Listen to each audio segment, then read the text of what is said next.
Okay, good evening, everyone. And now it's time for our study. And today we finish Unit 3. We have to finish Unit 3. And homework. Have you done, everyone? Have you done homework already? អ្នកនរបានធ្វើ homework នៅ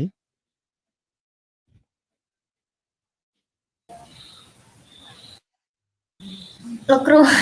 អាទិត្យមុនខ្ញុំចូលរៀនបានមួយកណាត់ហើយដាច់ឲ្យចូលលេងកាត់រហូតទៅលោកគ្រូ ដល់ពីថា homework យ៉ាងកន្លែងណាណាអូខេទៅអ្នកណាបានធ្វើអឺអឺសុកនីបានធ្វើឯមិនមានបានធ្វើ homework ឯហើយស្រីនីមានបានធ្វើ homework ឯស្រីនី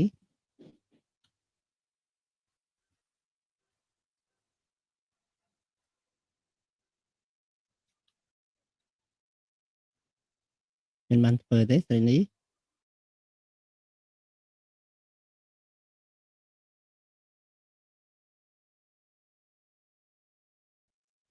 អរគ្នាអត់លឺ voice ណា voice ខ្ញុំបើកមិញអត់លឺណាខ្ញុំស្ដាប់គេនិយាយរបស់ខ្ញុំណាលឺអត់ អត់ឮទេលោកគ្រូ លឺទេអូខេលឺនឹងដាច់កំបាំងហើយអើយអឺមពីណាខ្លះបានធ្វើ homework លើកដៃលីហួរស្រីតូចស្រីធំមានបានធ្វើ homework អត់ចង់ឃើញមុខស្រីតូចស្រីធំចាំមកចូលថ្នាក់ទៅមើលមុខដូចគ្នាអត់ពីអ្នកបងប្អូនហ្នឹង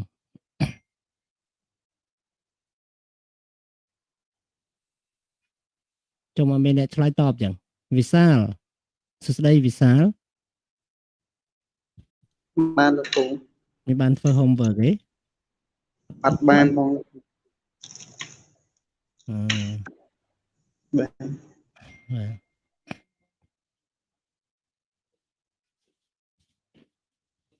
ម៉ៃ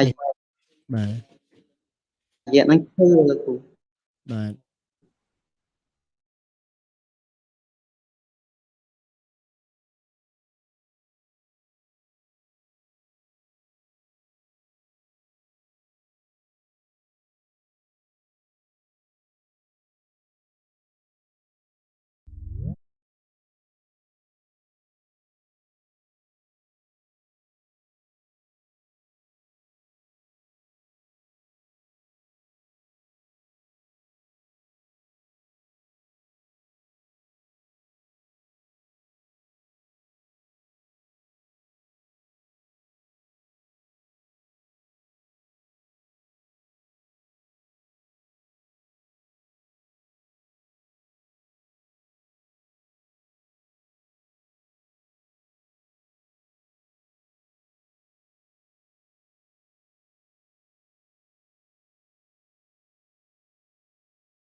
អូខេអញ្ចឹង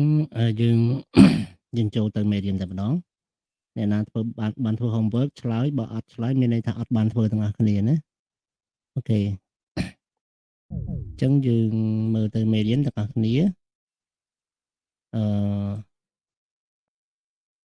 អូខេនេះជាមេរៀនដែលខ្ញុំដាក់ឲ្យ homework ខ្ញុំបានធ្វើលោកគ្រូ អញ្ចឹងអរគុណឡៃហៀងណាអរគុណឡៃហៀងអញ្ចឹង homework យើងគឺកន្លែងហ្នឹងហើយឥឡូវខ្ញុំកែឲ្យណាអ្នកដែលអត់ទាន់បានធ្វើអត់បាច់ធ្វើទេព្រោះឥឡូវខ្ញុំកែណាអូខេមុននឹងកែសូមអ្នកនរស្ដាប់សិនអានេះជា លោកគ្រូថាខ្ញុំរៀនអ៊ីនធឺណិត slow ស្ដាប់អត់ចង់បានទេលោកគ្រូ អូខេអញ្ចឹងបើនេះចូលមើលតាម YouTube ក៏បានដែរណា YouTube ច្បាស់ជាង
Okay យើងមិនខ្ញុំឥឡូវទៅ void ទៅខាងឆ្នាំទី1គាត់មានបញ្ហាអ៊ីនធឺណិតលើក៏ដោះស្រាយបានហើយអូខេឥឡូវអ្នកទាំងអស់គ្នាចាំស្ដាប់សំឡេងមួយនេះហើយចាំបំពេញណាបំពេញពាក្យពាក្យជាប្រភេទ request និង offer ណាអូខេ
អូខេទាំងអស់គ្នាចាំស្ដាប់ខ្ញុំចាប់ផ្ដើម play ណា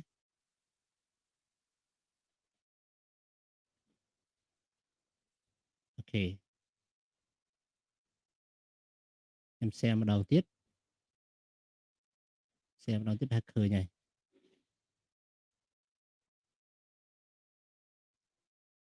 ខ្ញុំ share សារថ្មីអ្នកទាំងអស់គ្នាឃើញឬទេយ៉ាងម៉េចដែរជួនកាលមកពីអ៊ីនធឺណិតយើងដូចនិស្សិតឆ្នាំទី1មិញគាត់អ៊ីនធឺណិតដល់ខ្ញុំឲ្យ share ឲ្យគ្រូ share ឡើងវិញហើយសិស្ស share ឡើងវិញក៏បានណាអូខេឥឡូវចាំស្ដាប់ដូចតទៅ Unit 3 Listening 1 Hi, Helen. I'll be away tomorrow, so can we go through the appointments for next week? Certainly. Could you contact Russell at KPMG and arrange a meeting for Monday to discuss tax planning for the new store location? Sure. Shall I make that for 9 a.m.? Yes, that's fine. On Tuesday, I need to talk to John Kerry at Goldman Sachs about issuing shares to fund the takeover of fresh foods. Would you set up a meeting for Tuesday afternoon? Say about 2 p.m.? Yes, of course. Would you like me to ask Bill along too? Oh, yes, good idea. He can deal with the technical questions from investors. Oh, and I'd like you to contact Phil and ask him to talk to AXA Commercial Insurance about the cost of the flood insurance. We need them to work out the costs. We'll need a meeting with AXA for next week too. We could do that on Wednesday at 3. Okay. Leave that with me. Then on Thursday, I really must talk to RBS Commercial Division to negotiate an increase in our overdraft facility. Can you set up something for the morning? I have a planning meeting at 8, so what about 10? Certainly. Should I book a meeting room too? Yes, please. On Friday, I need to attend the fund management presentation at Merrill Lynch on pension planning. And I know it's a lot to ask, but would you mind phoning Pete for me and get him to put together some figures for us on the new company pension plan? No problem. Do you want me to ask for figures for last year as well? Oh, yes, good idea. We'd better have both. And I'll need to be at Merrill Lynch at 4 p.m, so please don't forget to organize a taxi for me. Okay. Looks like a busy week again. ពេលមិនដែរអ្នកទាំងអស់គ្នាឮច្បាស់ទេឮច្បាស់ទេហើយមើលឃើញ slide នៅច្បាស់តើលោកគ្រូបាទអរគុណឥឡូវបើឮច្បាស់ហើយឆ្លើយចម្លើយមក Number 1 I'll be away tomorrow so can we go through appointments for the next week ដល់ពេលអញ្ចឹងសួរអញ្ចឹងយើងគាត់ជិះថាថ្ងៃក្រោយឈប់ឆ្លើយមកអូខេឆ្លើយមកខ្ញុំនិយាយលេងទេណាឆ្លើយបានក៏បានមិនបានក៏ខ្ញុំជូនជាចម្លើយទៅវិញណាអញ្ចឹង number 2 did you know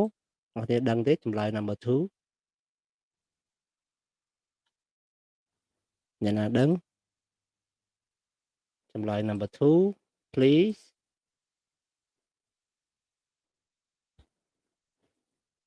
បំពេញពាក្យអីនៅក្នុងហ្នឹង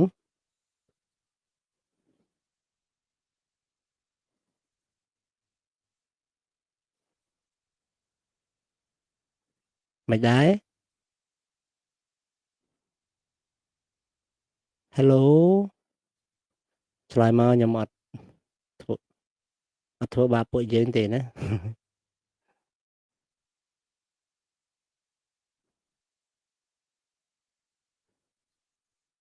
មិនដែរពួកយើងឆ្លើយបានទេអត់បានប្រាប់ថាអត់បានមក ចាលោកគ្រូមិញស្ដាប់អត់សូវបានដែរ អញ្ចឹង អរគុណសម្រាប់ការឆ្លើយតបណា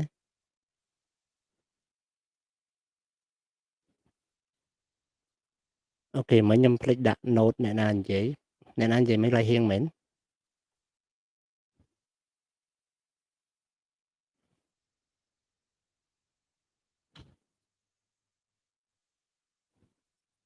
language spot request and offer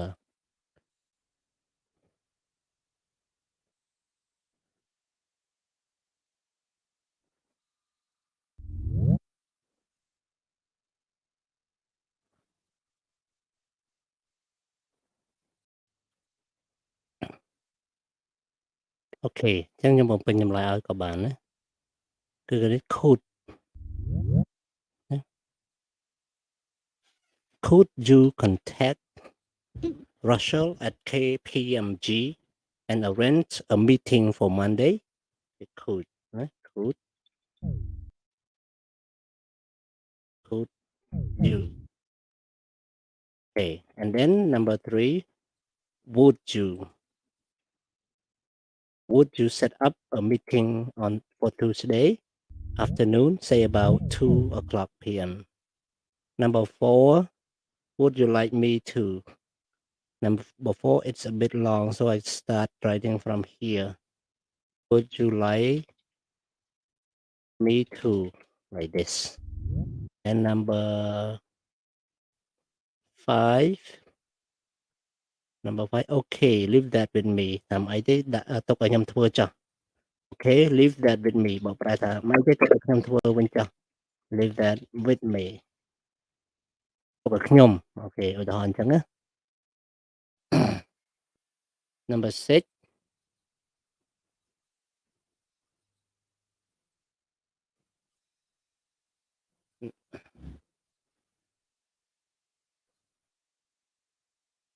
អូខ្ញុំ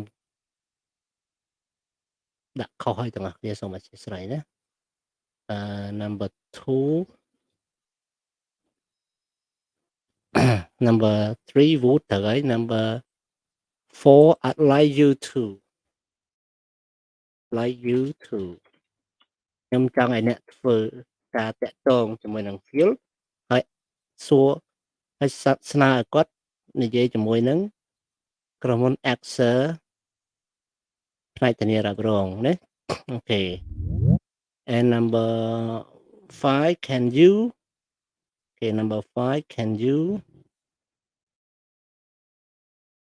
set up something for the morning number 6 would you mind បើអ្នកមិនយល់ទាស់ទេសូម would you mind ណាបើអ្នកមិនយល់ទាស់ទេសូមហៅទូរស័ព្ទទៅ Peter ឲ្យខ្ញុំបន្តិចបានទេដើម្បីដាក់តួលេខមួយចំនួនសម្រាប់ឲ្យពួកយើងឲ្យគាត់នឹងដាក់តួលេខមួយចំនួនឲ្យពួកយើងណា figure តួលេខអូខេឥឡូវបន្តទៀតបើអ្នកទាំងគ្នាស្ដាប់មិនទៅបាន លោកគ្រូស៊ូមួយ បាទវាថា would លេខ3លោកគ្រូ បាទលេខ3 would you set up តែលោកគ្រូភ្លេច you ឯងភ្លេច you នឹងភ្លេច you would you ណាខ្ញុំសាកល្បងពួកយើងដឹងអត់មកហៀងដឹងមែនណាឆ្លាត តែពិតមែនទេខ្ញុំនិយាយ would you ប៉ុន្តែដៃខ្ញុំវាយបានត្រឹម would ណាដៃក្បត់ចិត្ត Okay number 7 don't forget please don't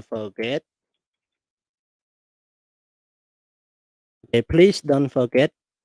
to organize taxi for me complete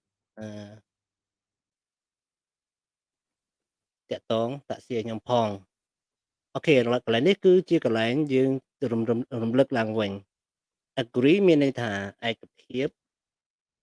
ណាឯកភាពគ្នាមានន័យថាឯកភាពឬក៏យើងហៅថាយល់ព្រមបាទអានេះផ្ដល់ជំនួយបន្ថែម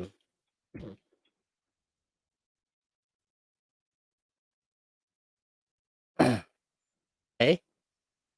ជំនួយបន្ថែមនឹងលំហាត់លេខ2បាទយើងឆ្លើយតបជាមួយគេ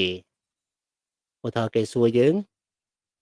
Rush contact Rachel at KPMG and arrange a meeting for Monday បើយើងឆ្លើយតបគឺយើងឆ្លើយsure អានោះយើងដកស្រង់មកឯណាដកស្រង់ចេញពី listening អំបញ្ញមិញឯង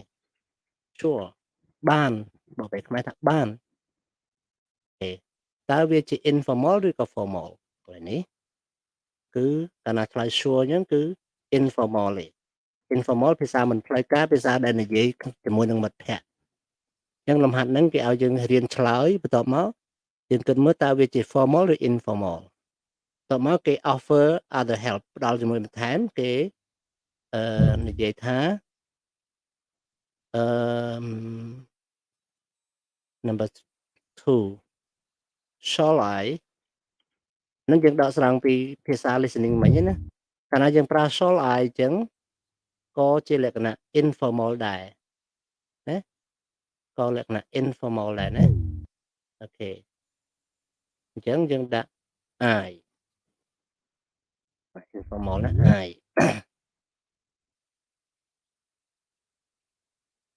ពេល number 3យើងដាក់ថាមិនយើងដកស្រង់ពីការនិយាយរបស់គេ set up a meeting for Tuesday afternoon the answer is yes of course sorry again please yes of course អញ្ចឹងការឆ្លើយ yes of course គឺជាលក្ខណៈ formal ឬក៏ informal អូខេគឺលក្ខណៈ formal ណា S នោះមានន័យថា formal ហើយការណាពេល number 4គេនិយាយមិនដែរនៅក្នុង listening យើងស្ដាប់បានអាមិញបាញ់មិញគឺដោយសារនេះ save អញ្ចឹងខ្ញុំដាក់មកខាងលើតិច would you like me to yes Lisa you want to ask question លីហួរមិន Lisa ប្រាប់អត់លុយទេលីហួរដឹងថាម៉េចទេអានេះលក្ខណៈ would you like me to អូអ្នកនរនេះមានឃើញខ្ញុំ share YouTube នៅក្នុងក្រុមអត់តន់ share ផងអូខេអញ្ចឹងប្រហែលជាខ្ញុំភ្លេចពេលបងប្អូនណាចង់ទៅមើលតាម YouTube ក៏បានណាប៉ុន្តែកុំភ្លេច comment ឈ្មោះនិង ID ដើម្បី comment បានតើអ្នកដាក់ email ណា YouTube បើសិនមើលអត់មាន email គេអត់ឲ្យ comment ទេតើមាន email នៅសម្គាល់លើ YouTube ហ្នឹងព្រោះអីក្នុងYouTube របស់ខ្ញុំដាក់មើលចាប់ពី18ឆ្នាំឡើងអត់មានន័យអីផ្សេងទេគ្រាន់តែថា18ឆ្នាំហ្នឹងចង់និយាយថាថ្នាក់ខ្ញុំរៀនសម្រាប់តែមនុស្សធំអញ្ចឹងណាអត់ឲ្យ for kid ទេអញ្ចឹងយើងអាចមើលបានប៉ុន្តែយើង comment អត់បានចង់ comment តតែដាក់ email ទៅគេដឹងយើងអាយុប្រហែលអញ្ចឹងណាអូខេអញ្ចឹង number 4កាលណាសួរបែបហ្នឹងជាប្រភេទformal ណាប្រភេទ formal would you like me to ហ្នឹងគឺ formal okay and number 5 okay leave that with me number 5 we could do that on Wednesday at 3ហើយគាត់ឆ្លើយវិញ okay leave that with me okay leave that with me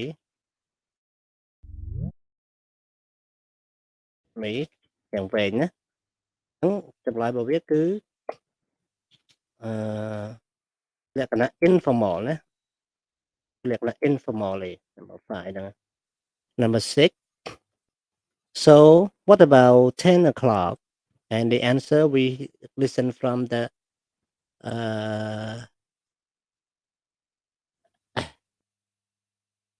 listening is certainly. It's like certainly. Chẳng cả lời certainly nó bên đây thả chia lệ cả mạch đái formal ឬ informal គឺលក្ខណៈ formal ណាលក្ខណៈ formal ផ្លូវការណាដល់ពេលលេខ7ឆ្លើយជាលក្ខណៈ offer បន្ថែមជំនួយបន្ថែមគេប្រើពាក្យ should I book a meeting room for you should I book a meeting room too and then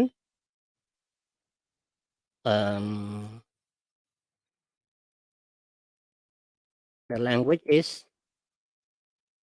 informal or formal formal ណាកាលណាប្រើអញ្ចឹងគឺ formal and then we hear another phrase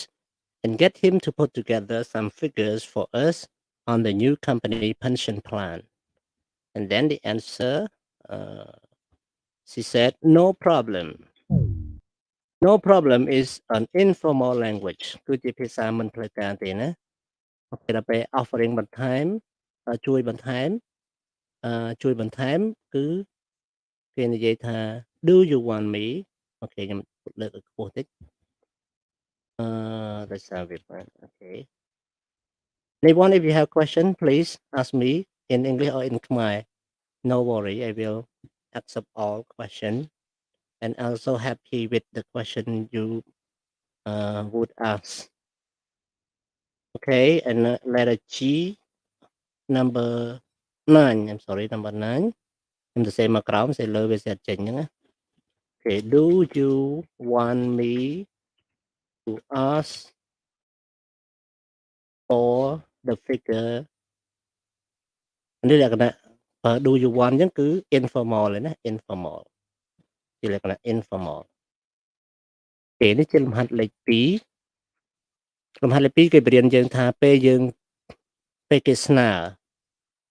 ពេលគេ request មកយើងអាចឆ្លើយជាលក្ខណៈ formal ខ្លះ informal ខ្លះហេតុអីបានអញ្ចឹងគឺដើម្បីឲ្យយើងចេះប្រើភាសាទាំងពីរហើយកាលណាយើងប្រើ formal សុទ្ធសាធភាសាផ្លូវការសុទ្ធសាធវាស្ដាប់ទៅឆ្កងដែរអញ្ចឹងយើងគួរតែប្រើលក្ខណៈ formal ខ្លះ informal ខ្លះអូខេបើយើងឆ្លើយ sure informal ទេសម្រាប់អ្វីដែលគេស្នើមកណាជា request បើសិនយើងឆ្លើយ yes of course ជាលក្ខណៈ formal ភាសានិយាយក្នុងកិច្ចប្រជុំផ្សេងអូខេ leave that with me ទុកឲ្យខ្ញុំធ្វើចាស់រឿងហ្នឹងអូខេ leave that with me អាហ្នឹងលក្ខណៈinformal លក្ខណៈជាលក្ខណៈ friendly ណាពេលយើងឆ្លើយ certainly អាហ្នឹង formal ពេលគេស្នើសុំមកណាបើយើងឆ្លើយ no problem អាហ្នឹង informal អញ្ចឹងសំណួរសួរថាតើ formal language និង informal language មួយណាត្រូវទាំងពីរគ្រាន់តែថាបើយើងនិយាយមួយមិត្តភ័ក្តិស្និទ្ធស្នាលយើងប្រើformal language informal language ទៅតែបើយើងនិយាយមួយថកែមួយមេអ្នកធំមន្ត្រីធំយើងនិយាយ formal ខ្លះនិង informal ខ្លះมันអាចនិយាយ formal គ្រប់ពេលទេអូខេកាលណាយើងនិយាយ formal គ្រប់ពេលប្រាប់ទៅឆ្កងអញ្ចឹងយើងនិយាយធ្វើម៉េចឲ្យលក្ខណៈ formal ច្រើន informal តិចអាហ្នឹងសម្រាប់អ្នកធំជាងយើងតែបើមិត្តភ័ក្តិកាលណាយើងនិយាយ formal language ច្រើនពេកវាឆ្កងដែរអញ្ចឹងគួរតែនិយាយ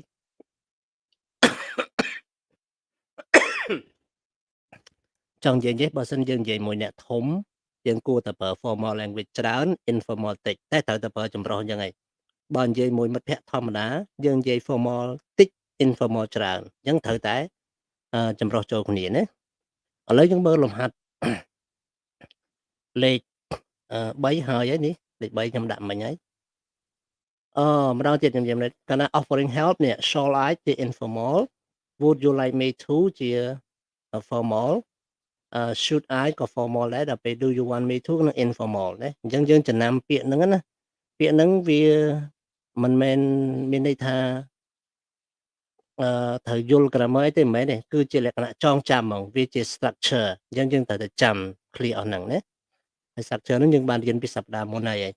ឥឡូវយើងមើលលំហាត់លេខ4គេឲ្យយើងផ្គូផ្គងលំហាត់លេខ4ហ្នឹងឲ្យផ្គូផ្គងពី1ទៅដល់ 6 ជាមួយនឹង letter A ទៅដល់ F okay so number 1 can you arrange a taxi to pick up me at the airport okay អាហ្នឹងលក្ខណៈវាដល់ពេលយើង offer បន្ថែម shall I organize a hotel too អូខេឥឡូវដំបូងខ្ញុំសូមកែជូននៅអូខេនៅការផ្គូផ្គងសិន1 with letter E 2 with letter B 3 with letter A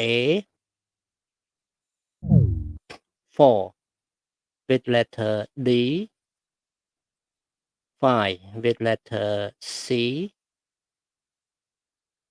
and 6 with letter F ហ្នឹងណាអូខេហើយគេឲ្យយើងបំពេញគួរតែបំពេញពាក្យអីគឺបំពេញ formal ខ្លះ informal ខ្លះចឹងទៅតាមយើងធ្វើបានអញ្ចឹងជាលក្ខណៈមកខាង A គឺខាង request ខាង B គឺខាង offering other help ខាង A គឺខាង request ហើយខាង B ហ្នឹងគឺជាខាងផ្ដល់ជំនួយបន្ថែមណាអូខេឧទាហរណ៍ទី1គេនិយាយ can you arrange the taxi to pick up me at the airport and then you can offer យើងអាចជួយបន្ថែមចង់ជួយគេ shall I organize a hotel for you like this now how about number 2 look after my laptop when I'm at lunch យើងអាចនិយាយថា please look at my laptop at lunch នេះជាលក្ខណៈ informal language ណាពេលហ្នឹងដូចយើងតកែយើងនិយាយទៅកាន់កូនចៅដល់កូនចៅឆ្លើយតបវិញshow you where the photocopy is as well shall I okay ដូចជាចឹង shall I show you where the photocopier is as well okay អញ្ចឹងឯងណា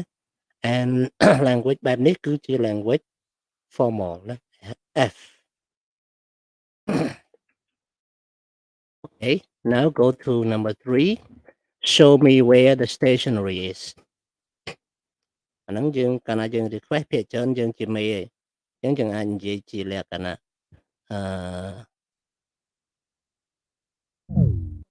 request បែបជាផ្លូវការក៏បានមិនផ្លូវការក៏បានដូចខ្ញុំនិយាយមិញយើងគួរតែនិយាយផ្លូវការខ្លះមិនផ្លូវការខ្លះអញ្ចឹងយើងអាចនិយាយជាផ្លូវការ I'd like you to show ដូចជា like you to show you to okay I'd like you to show me where the stationery is okay អញ្ចឹងកាលយើងអាចឆ្លើយជា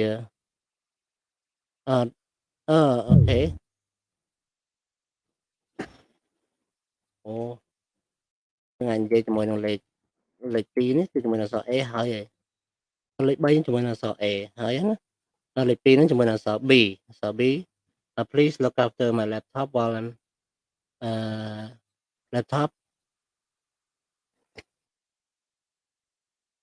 I'm at lunch អញ្ចឹងយើងអាចថា shall I យើងអាចនិយាយចឹង shall I lock can I lock បើយើងនិយាយ can I lock អាហ្នឹង informal ទេណា can I lock it in the cabinet ហ្នឹង letter I informal ណា informal language how about number 4យើងអាចនិយាយជាលក្ខណៈinformal ដូចជា could you send okay like this could you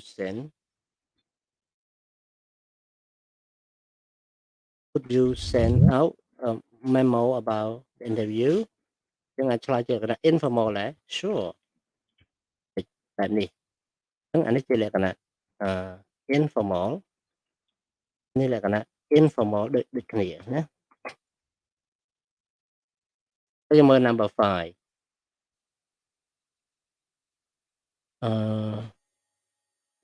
យើងអាចប្រើជាលក្ខណៈ formal would you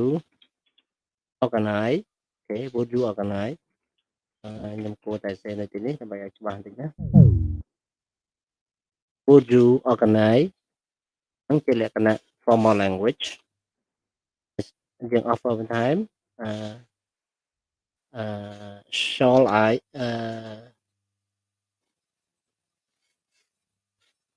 okay could I ក៏បាន could I prepare name card for the guest too អូខេអានេះក៏លក្ខណៈ informal ដែរណា informal ដែរ okay last one number 6 please help me អញ្ចឹងក៏បានដែរណា please help me fill is the application form អញ្ចឹងយើងលក្ខណៈមួយទៀតយើងប្រើអានេះលក្ខណៈ informal អញ្ចឹងយើងឆ្លើយតបទៅមេវិញឆ្លើយជា formal ទៅហើយថា would you like me okay would you like me to check the CV as well អូខេអញ្ចឹងតែប៉ុណ្្នឹងទេលំហាត់កន្លែងហ្នឹងឥឡូវយើងចូលដល់ pronunciation អូខេនៅក្នុង pronunciation យើងមើល pronunciation ទាំងអស់គ្នាក្នុង pronunciation កាលណាយើងចាំបានទេ question មានប្រមាណប្រភេទចាំបានទេ question ខ្ញុំធ្លាប់បរៀនយើងពីមេរៀនមុននិងតាំងពីឆ្នាំទី1ទៅផងបើសិនជាធ្លាប់ជួបខ្ញុំក្នុងភាសាអង់គ្លេស question មានប្រមាណ okay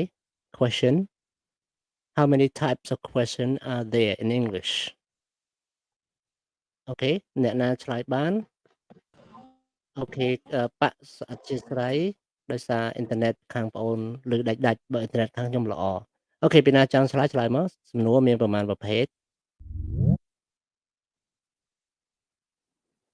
បើអត់ចេះឆ្លើយបានដែរថាអត់ចេះណាអូខេ There are how many type of question ប្រមាណអ្នកគ្នាបំពេញមក Are there in English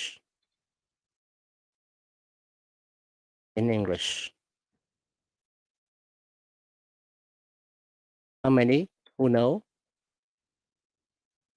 I hear you know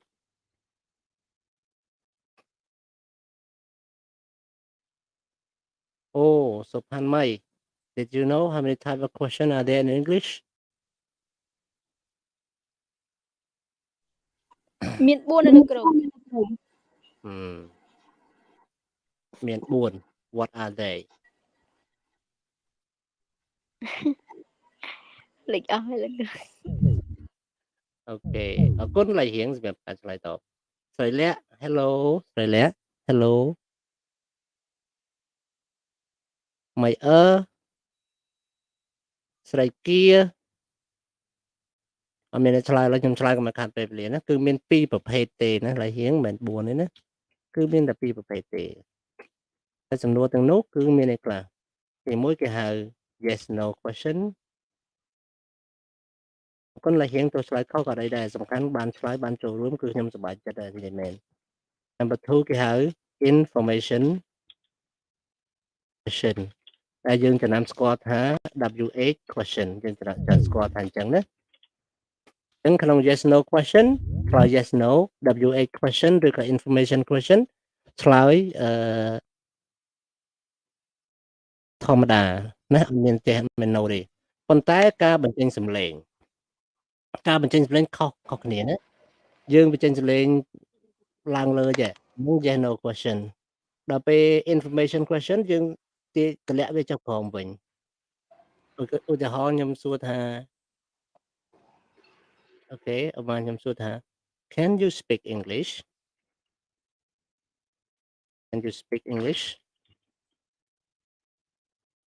គឺខាងដើមយើងតម្លើងសំឡេងខ្ពស់ខាងដើមយើងស្មើទេតែខាងចុងតម្លើងខ្ពស់ណា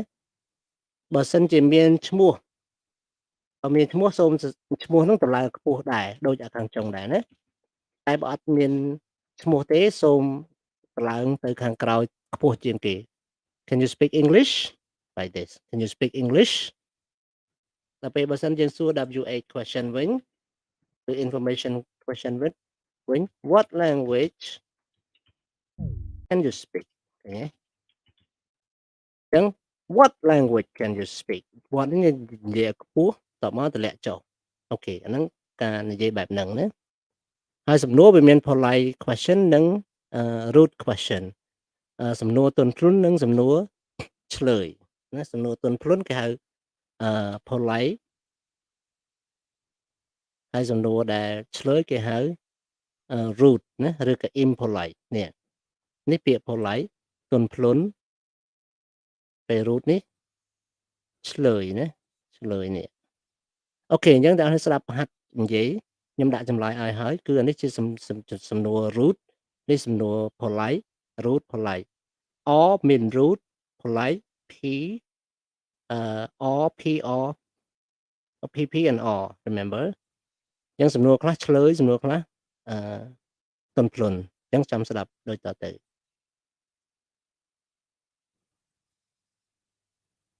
Pronunciation. Exercise 1. 1. Could you contact Russell at KPMG? 2. Would you set up a meeting on Tuesday, please? 3. Would you mind phoning Pete for me?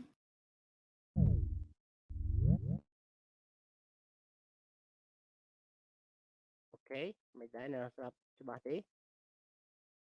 ស្ដាប់ច្បាស់ទេ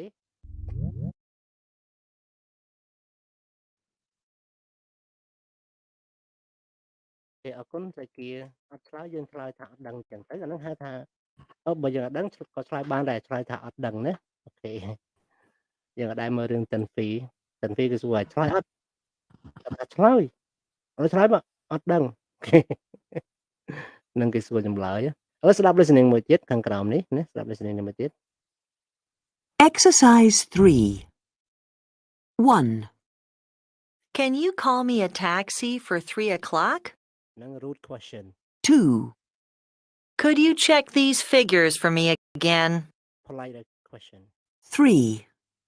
Can we meet at 4 tomorrow afternoon? yes rude question 4. Would you mind working late this evening? polite question 5.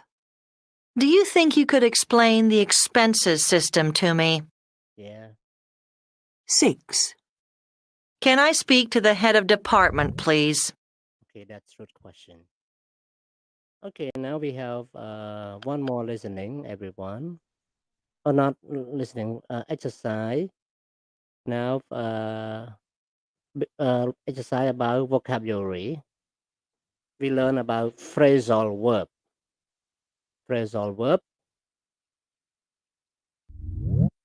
we use many phrasal verbs with a preposition verbs with a preposition attached that channel that changes their meaning in finance work these phrasal verbs often have a single word equivalent that is more formal ចឹងដូចថាពាក្យនៅខាង A គឺជាលក្ខណៈ formal B ជាលក្ខណៈ informal ណាចឹងគេនេះខ្ញុំបកប្រែឲ្យ go through មានន័យថាពិនិត្យឬផ្ទៀងផ្ទាត់អូខេ go through ពិនិត្យឬក៏ផ្ទៀងផ្ទាត់ដល់ពេល fill in មានន័យថាបំពេញ put together មានន័យថាបញ្ចូលគ្នា break down មានន័យថាបំបែក deal with មានន័យថាដោះស្រាយ calculate គណនាណា work out ហ្នឹងគឺគណនាណាអញ្ចឹងតើវាមានន័យដូចទៅនឹង verb ដើមយ៉ាងម៉េចហ្នឹងខ្ញុំអាចគូសឲ្យណាfill in ហ្នឹងគឺមួយនឹង letter C ណាហើយ put together គឺមកពីពាក្យថាវាមានន័យដូចនឹងនេះ A ណា prepare from different resources ហើយ break down គឺស្មើនឹង separate okay and number 5 with letter F resolve ដោះស្រាយ and work out with letter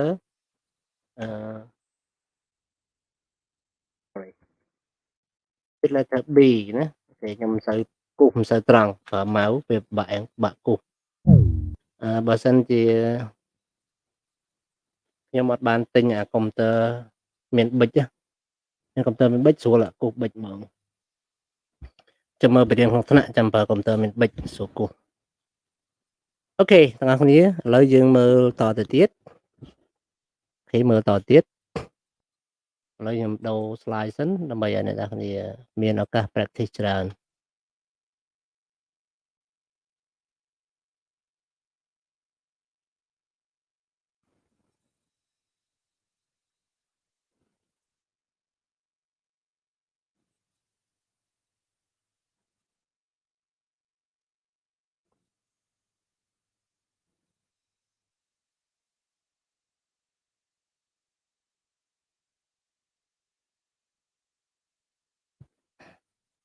អ្នកនរគ្នាអាចបំពេញសម្បត្តិនេះបានទេឥ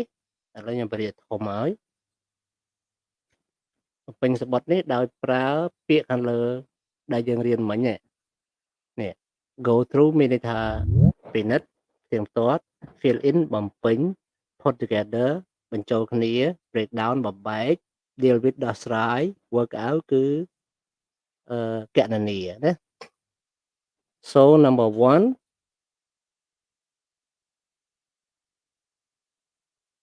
okay number 1 I can help you now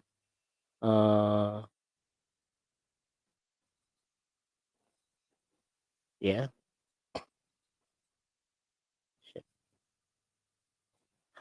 នេះជា email ណា Helen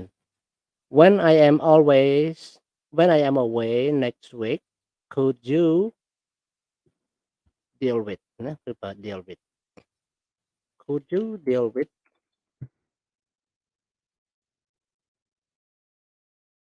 a few problems for me ដោះស្រាយបញ្ហាតិចតួចមួយឲ្យខ្ញុំបានទេដោះស្រាយបញ្ហាឲ្យខ្ញុំណា first of all would you the cost in dollar អញ្ចឹងកាលណាអញ្ចឹងតម្លៃដើមថ្លៃដើមនេះជាដុល្លារអញ្ចឹងគឺយើងប្រើពាក្យ calculate ប៉ុន្តែ calculate គឺពាក្យតែមួយទេឥឡូវយើងប្រើ phrasal verb គឺ work out ណា work out secondly can you ring the different department ទី2សូមអ្នកហៅទូរស័ព្ទ ring ហៅទូរស័ព្ទមក call ដែរទៅផ្នែកផ្សេងៗណាយុគឋានផ្សេងៗហើយput together ហើយប្រមូលទិន្នន័យណា put together តែបកប្រែថាប្រមូលណាគូលេខទៅចំណាយប្រមាណ and don't forget to ask them to break down ណា break down មួយបញ្ចូលមួយ break down ណាមួយបំបែកវិញ break down the figures by item តាមមុខតំណែង item បកប្រែថាមុខតំណែងណា item បកប្រែថាមុខតំណែងយើងចាំនៅដល់គ្នាពាក្យនេះយើងអាចប្រើក្នុង business and also can you number 5 can you the application for AU grant it's very urgent អញ្ចឹងយើងប្រើអីគឺប្រើ complete ឬក៏ fill in ណា fill in គេប្រើ complete ឬក៏ fill in the application ពាក្យសុំ for the AU grant មានន័យថាស្នើសុំជំនួយ grant ហ្នឹងបកប្រែជំនួយពី EU វាសំខាន់ណាស់ last one with the last word so go through okay finally can you arrange the meeting with all staff and ask them to go through មានពិនិត្យណា the steps needed to set up the new accountancy software many thanks see you next week Dale thank you so much for you and now look at another exercise listening everyone finance department and its service provider នាយកដ្ឋានឬក៏ផ្នែកខាងហិរញ្ញវត្ថុនិងសេវាករផ្ដល់សេវាកម្មរបស់វា Okay Dale Carter the financial director is talking to a journalist who is preparing a profile of the company Dale is explaining the financial services the company uses listen and complete the table យ៉ាងនេះជាតារាងទី1ឈ្មោះ financial service provide financial services use មានន័យថាសេវាហិរញ្ញវត្ថុដែលត្រូវបានប្រើប្រាស់ provider of the service អ្នកដែលផ្ដល់សេវាកម្មឲ្យ company and department name ឈ្មោះនិងផ្នែកនៃឈ្មោះផ្នែកឬក៏ក្រុមហ៊ុនដែលជួយនឹងអញ្ចឹងគេស្អីគេ profile អ្នកនរដឹងទេ profile នេះស្អីគេ profile មានន័យថាប្រវត្តិសង្ខេបអញ្ចឹងអ្នកកសែតគាត់ចង់មកសរសេរប្រវត្តិសង្ខេបនៅក្រុមហ៊ុនហ្នឹងប៉ុន្តែគាត់សម្ភាសជាមួយនឹង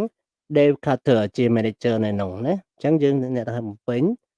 example letter A cash management financial service គឺ cash management សេវាហិរញ្ញវត្ថុដែលប្រើប្រាស់គឺការគ្រប់គ្រងលុយសុទ្ធណាអ្នកដែលផ្ដល់ការគ្រប់គ្រងលុយសុទ្ធឲ្យហ្នឹងគឺឈ្មោះគឺជាប្រភេទសេវាចេញមកពីធនាគារពាណិជ្ជ commercial bank ចុះធនាគារពាណិជ្ជឈ្មោះអីដាក់បំពេញមកណាអូខេទី letter B អក្សរ B Goldman Sachs គឺឈ្មោះក្រុមហ៊ុនតើគាត់ផ្ដល់សេវាអ្វីហើយគាត់ប្រើប្រភេទហិរញ្ញវត្ថុអ្វីបំពេញមកណាមួយទៀត controlling budget ឈ្មោះថវិកាដែលកំពុងតែ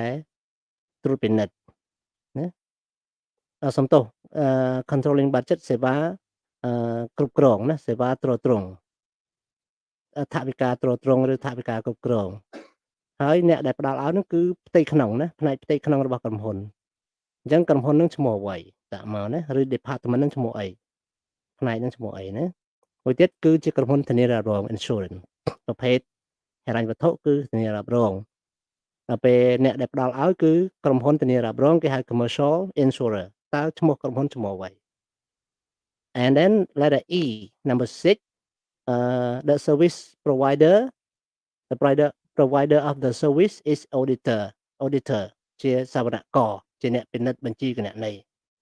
តើគាត់ផ្ដល់សេវាហិរញ្ញវត្ថុអ្វីហើយគាត់ក្រុមហ៊ុនគាត់ឈ្មោះអ្វីអញ្ចឹងអ្នកនរចាំស្ដាប់ហើយបំពេញកន្លែងហ្នឹងណាអូខេអញ្ចឹងខ្ញុំចាក់ស្ដាប់មួយទៀតហើយបំពេញព្យាយាមស្ដាប់ហើយនឹងបំពេញណាអូខេហើយព្យាយាមឆ្លើយមកខ្ញុំផង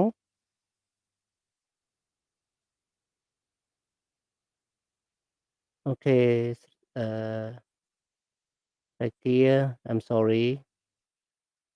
Because of the internet, I think you try to turn off and turn on a few times. You may successful in talk to me. ស្រីគាក៏ដូចជាអ្នកដទៃបញ្ហាដែលมันបាន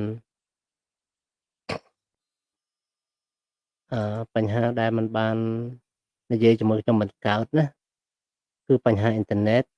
ឬបញ្ហាទូរស័ព្ទមានពីរមុខហ្នឹងបើបញ្ហាអ៊ីនធឺណិតអត់អីទេយើងបើកបិទពី3ដងគឺលឺវិញនិយាយបានហើយតែបើបញ្ហាទូរស័ព្ទគឺអត់បានទេតមកជួបខាងខ្ញុំនៅសាលាទៅជួយបានណាអូខេអញ្ចឹងបើសិនជាស្ដាប់ខ្ញុំលឺមើល slide ខ្ញុំឃើញតែនិយាយមកអត់បានគឺមិនមែនមកពីទូរស័ព្ទទេគឺមកពីប្រព័ន្ធអ៊ីនធឺណិតបងអូន slow ពេក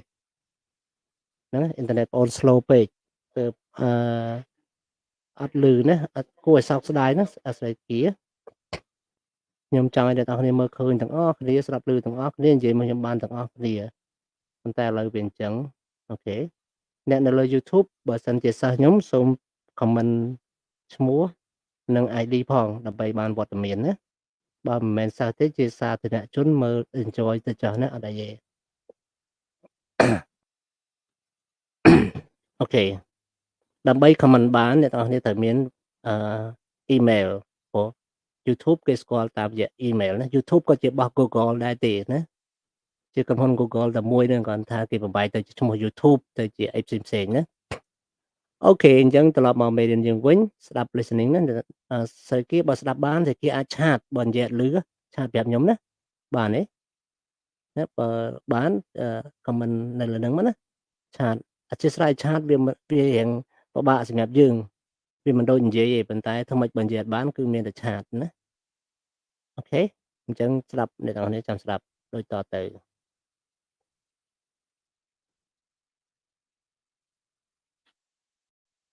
Listening 2. Can I start by អូខេអញ្ចឹងអ្នកត្រៀមស្ដាប់ណាអូខេអញ្ចឹងចាប់ផ្ដើមគ្រូអត់លោកគ្រូសុំ Listening 2. បាទតែមិន ថ្មី ខ្ញុំចង់ឲ្យលោកគ្រូបង្ហាញ slide អាសនឹងផង អញ្ចឹងហ៎អូខេអញ្ចឹ ខ្ញុំ ង ចង់ឲ្យលោកគ្រូបង្ហាញអា slide slide គ្រូចាក់ហ្នឹង ជាអក្សរ listening ហ៎អូខេអញ្ចឹងខ្ញុំបង្ហាញអត់អីខ្ញុំបង្ហាញអរគុណណាសម្រាប់ការសំណូមពរទេខ្ញុំបង្ហាញចាំខ្ញុំបើកសិនណាអូខេអញ្ចឹងខ្ញុំបង្ហាញបើកឲ្យធំទៀតណាដើម្បីយើងបានមើលឃើញច្បាស់ហើយខ្ញុំ move វាទៅតាមអ្វីដែលគេនិយាយណា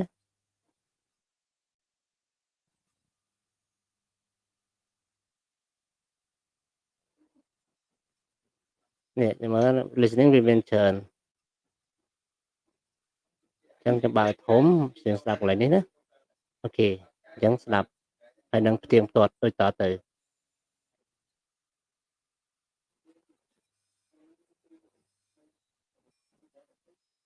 Listening 2. Can I start by asking you what kind of financial services you use? Well, we operate in Europe, America, and Korea, so we have many different needs. To start with the cash management, we manage our day-to-day cash with the help of our commercial bank, RBS. Our Treasury Department is in daily contact with them. Every day we pay a lot of suppliers, and we have to check that international payments are made on time. The RBS pooled account is very useful because we can put all our money from around the world in one account. Then we can quickly see where we need money each day or where to invest it. What about funding? How do you know where to find the money for the company? Well, if I have questions about funding, then I call our investment bank, Goldman Sachs. They know a lot about the financial markets and the best way to find money internationally. We have to decide if it is better to borrow the money from a bank or perhaps to issue bonds or shares. The investment bank also advises us of the best mix of funding to have between loans, bonds, and shares. How do you control all this money in the company? That's the responsibility of an in-house department, the Financial Controllers Department. At the beginning of the year, we make a budget for each division.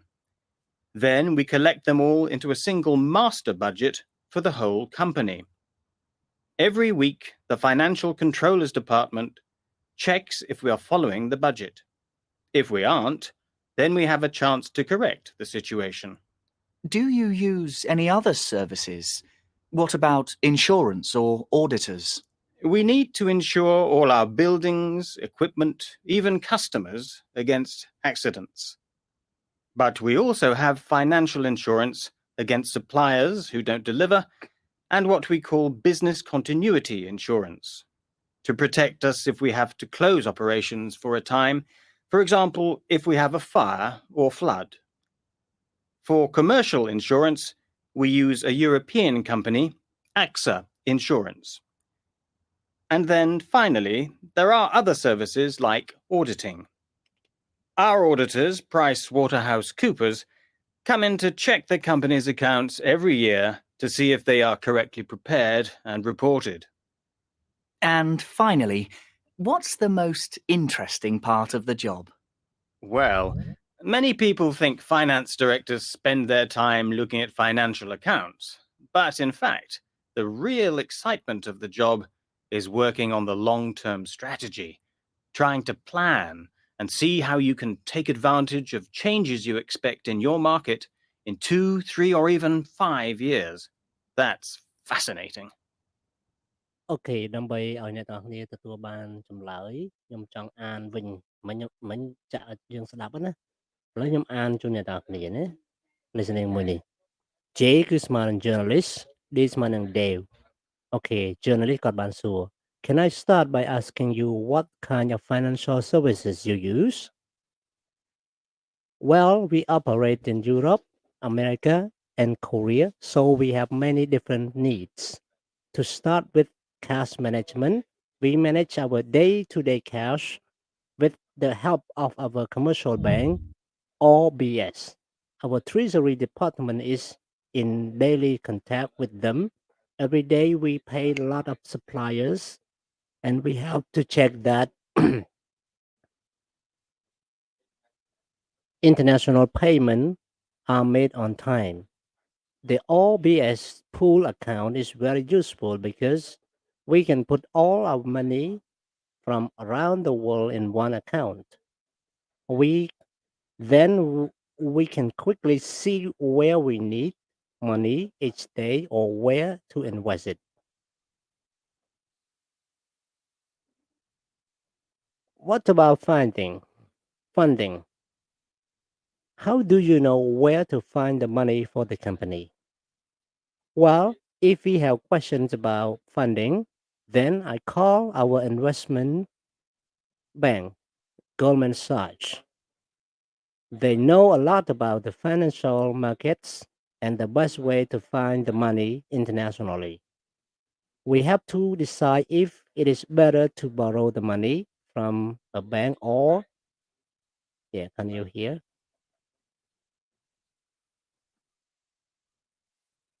Perhaps to issue bonds or share. The investment bank also advises us of the best mix of funding to have between loans, bonds, and share. How do you control all the money in the company? That's the responsibility of an in-house department, the financial controllers department. At the beginning of the year, we make a budget for each division. Then we collect them all into a single master budget for the whole company. Every week, the financial controllers department check if we are following the budget. If we aren't, then we have a chance to correct the situation. Do you use any other services? What about insurance or auditors? We need to insure all our buildings, equipment, even customers against accident. But we also have financial insurance against suppliers who don't deliver and what we call business continuity insurance to protect us if we have to close operations for a time. For example, if we have a fire or flood. For commercial insurance, we use a European company, AXA Insurance. And then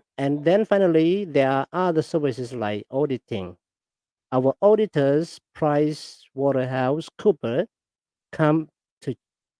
come in to check the company's account every year to see if they are correctly prepared and reported. And finally, what's the most interesting part of the job? Well, many people think finance directors spend their time looking at financial accounts. But in fact, the real excitement of the job is working on long-term strategy, trying to plan and see how you can take advantage of changes you expect in your market in 2, 3, or even 5 years.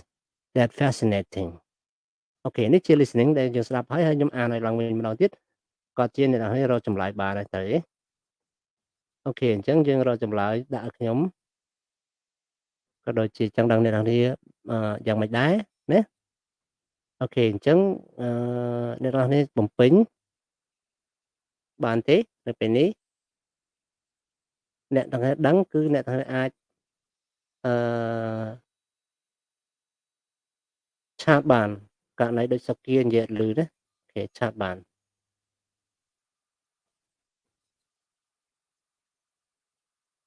អូខេអញ្ចឹងខ្ញុំដូចតទៅ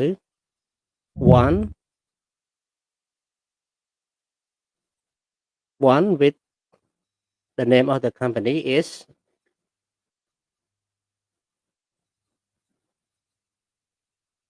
okay OBS. The name is OBS.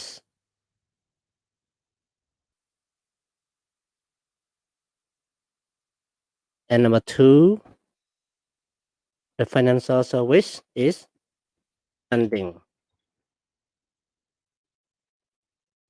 And number 3,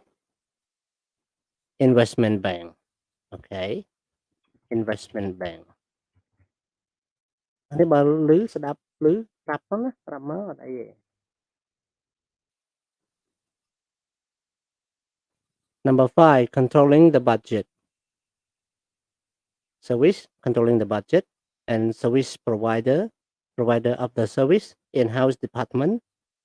and then the company or department, they have internal department or called in-house department. The name is financial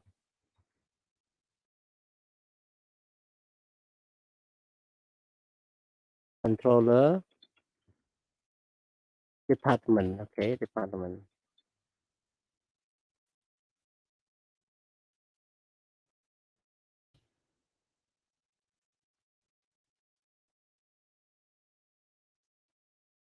Okay, and then for insurance service, financial service use insurance, and the provider of the service, commercial insurer, and the name of the company is AXA. AXA, AXA, AXA, AXA, European Insurance Company. AXA Insurance, the name of the company. ថាប្រាច់ប្រមូលខាតប្រាច់ក្រុមហ៊ុនទឹកលិចចំនួនបាក់គៀបាក់អី ចឹងឲ្យគេធានាឲ្យ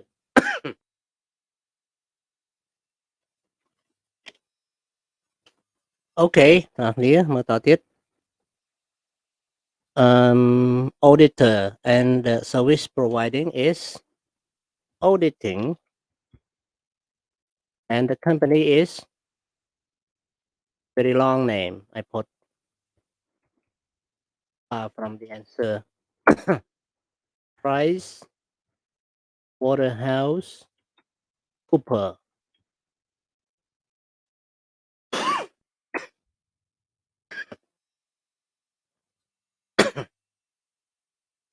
Lấy cho mơ cả nhà mình nè đi. Cả nhà rồi lục xây cho mình đăng này. Cười nhé.នេះគឺឈ្មោះថា Lucille Large French.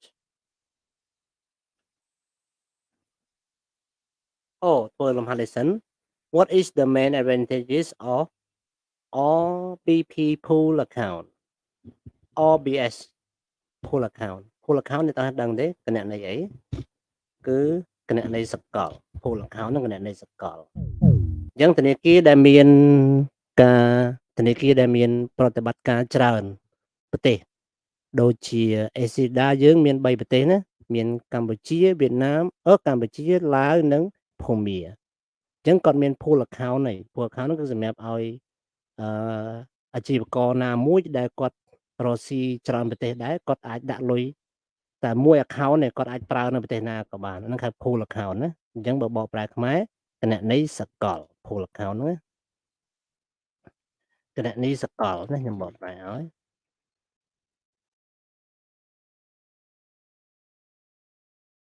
នេះសកលណា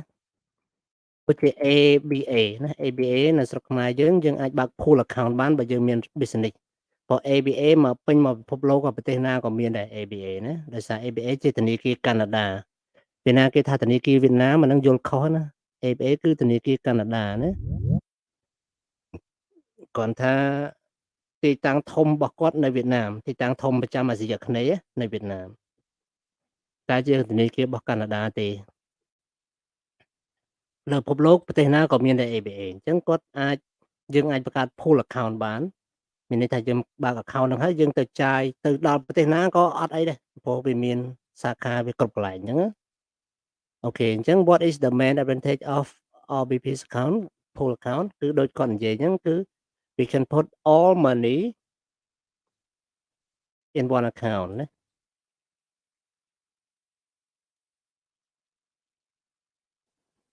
you can put money okay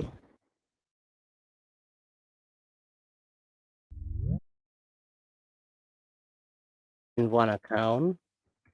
worldwide ទូទាំងពិភពលោកណា Why does he go to investment bank for special advance for funding? Okay,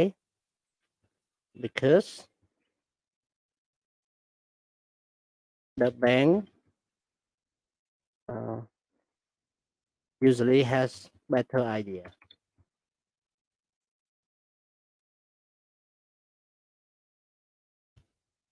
Better idea ណាព្រោះធនាគារគេមានកម្រិតល្អជាងយើងគេដឹងរឿងច្រើនជាងយើង idea. Okay. What three way can company raise money? តើ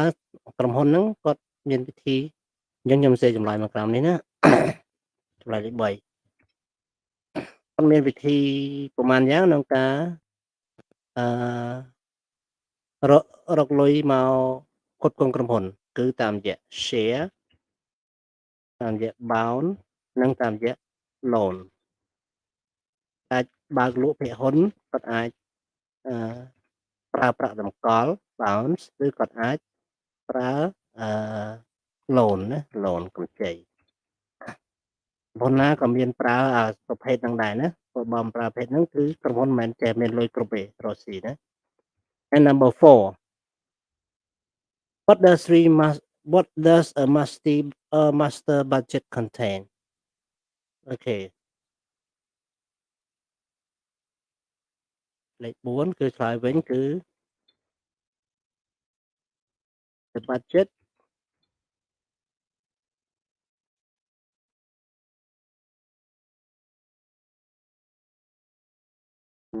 phải so khóc rồi nhé. The budget for each division គឺមានថវិកាសម្រាប់អង្គភាពនីមួយៗណា Okay, and number 5ចម្លើយលេខ5គឺ What kind of protection does business continuity insurance provide? Okay, so provide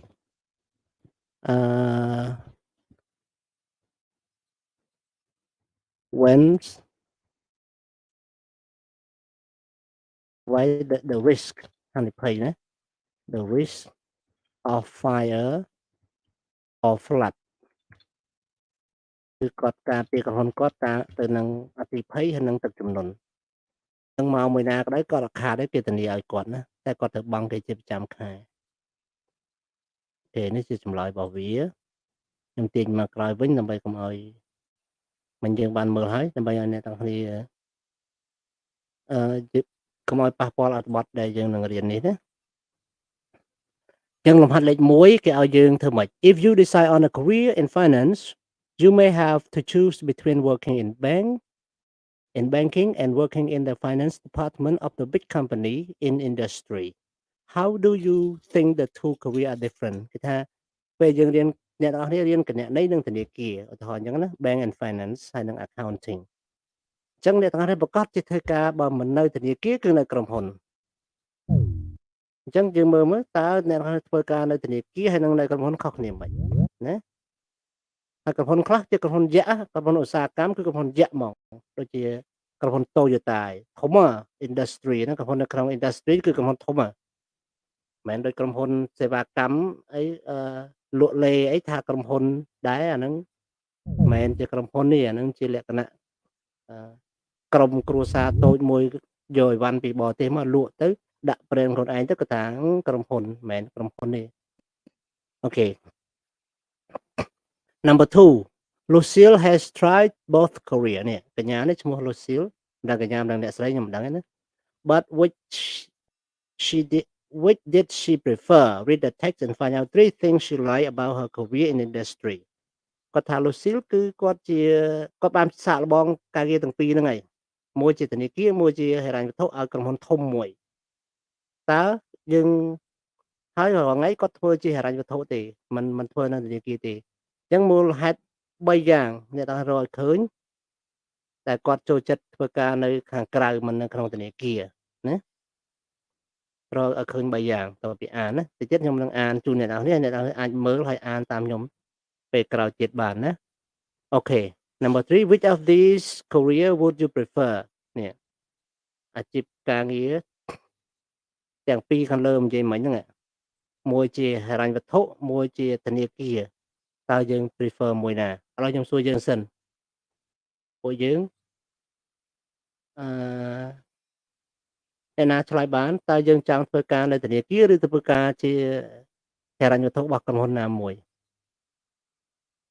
ខ្ញុំដឹងថាអ្នកទាំងអស់គ្នាកំពុងតែមានការងារធ្វើហើយប៉ុន្តែចិត្តយើង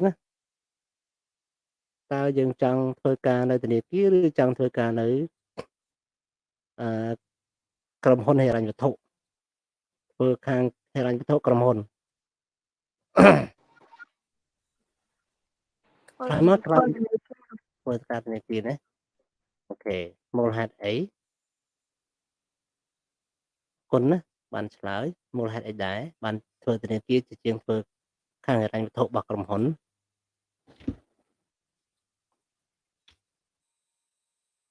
អាចឆ្លើយបានទេបែងអូខេបាទដាច់ប្រមូលហេតុខ្ញុំចង់ធ្វើការនៅស្រុកវិញចឹងអូធ្វើការនៅស្រុកវិញណានៅធនាគារគឺនៅចិត្តផ្ទះយើងណាអូខេក៏មួយយ៉ាងដែរខ្មែរយើងនារីខ្មែរយើងមិនសូវចូលចិត្តនៅក្រៅពីឪពុកម្ដាយទេល្អណាមិនចង់នៅឆ្ងាយពីឪពុកម្ដាយខ្លាចឪពុកម្ដាយចាស់ជរាទៅយើងអត់មានណាមើលគាត់ចឹងណាគេល្អដែរណាមូលហេតុហ្នឹងគឺជាមូលហេតុមួយគឺយើងចង់ជួយគ្រួសារយើងណាចង់ជួយអ្នកមានគុណជួនកាលមិនមែនទេដោយសារយើងចង់នៅស្រុកវាសុបាយជាងចឹងណាដូចខ្ញុំចឹងខ្ញុំម្ដាយនៅអាមេរិកបងក៏នៅអាមេរិកដែរ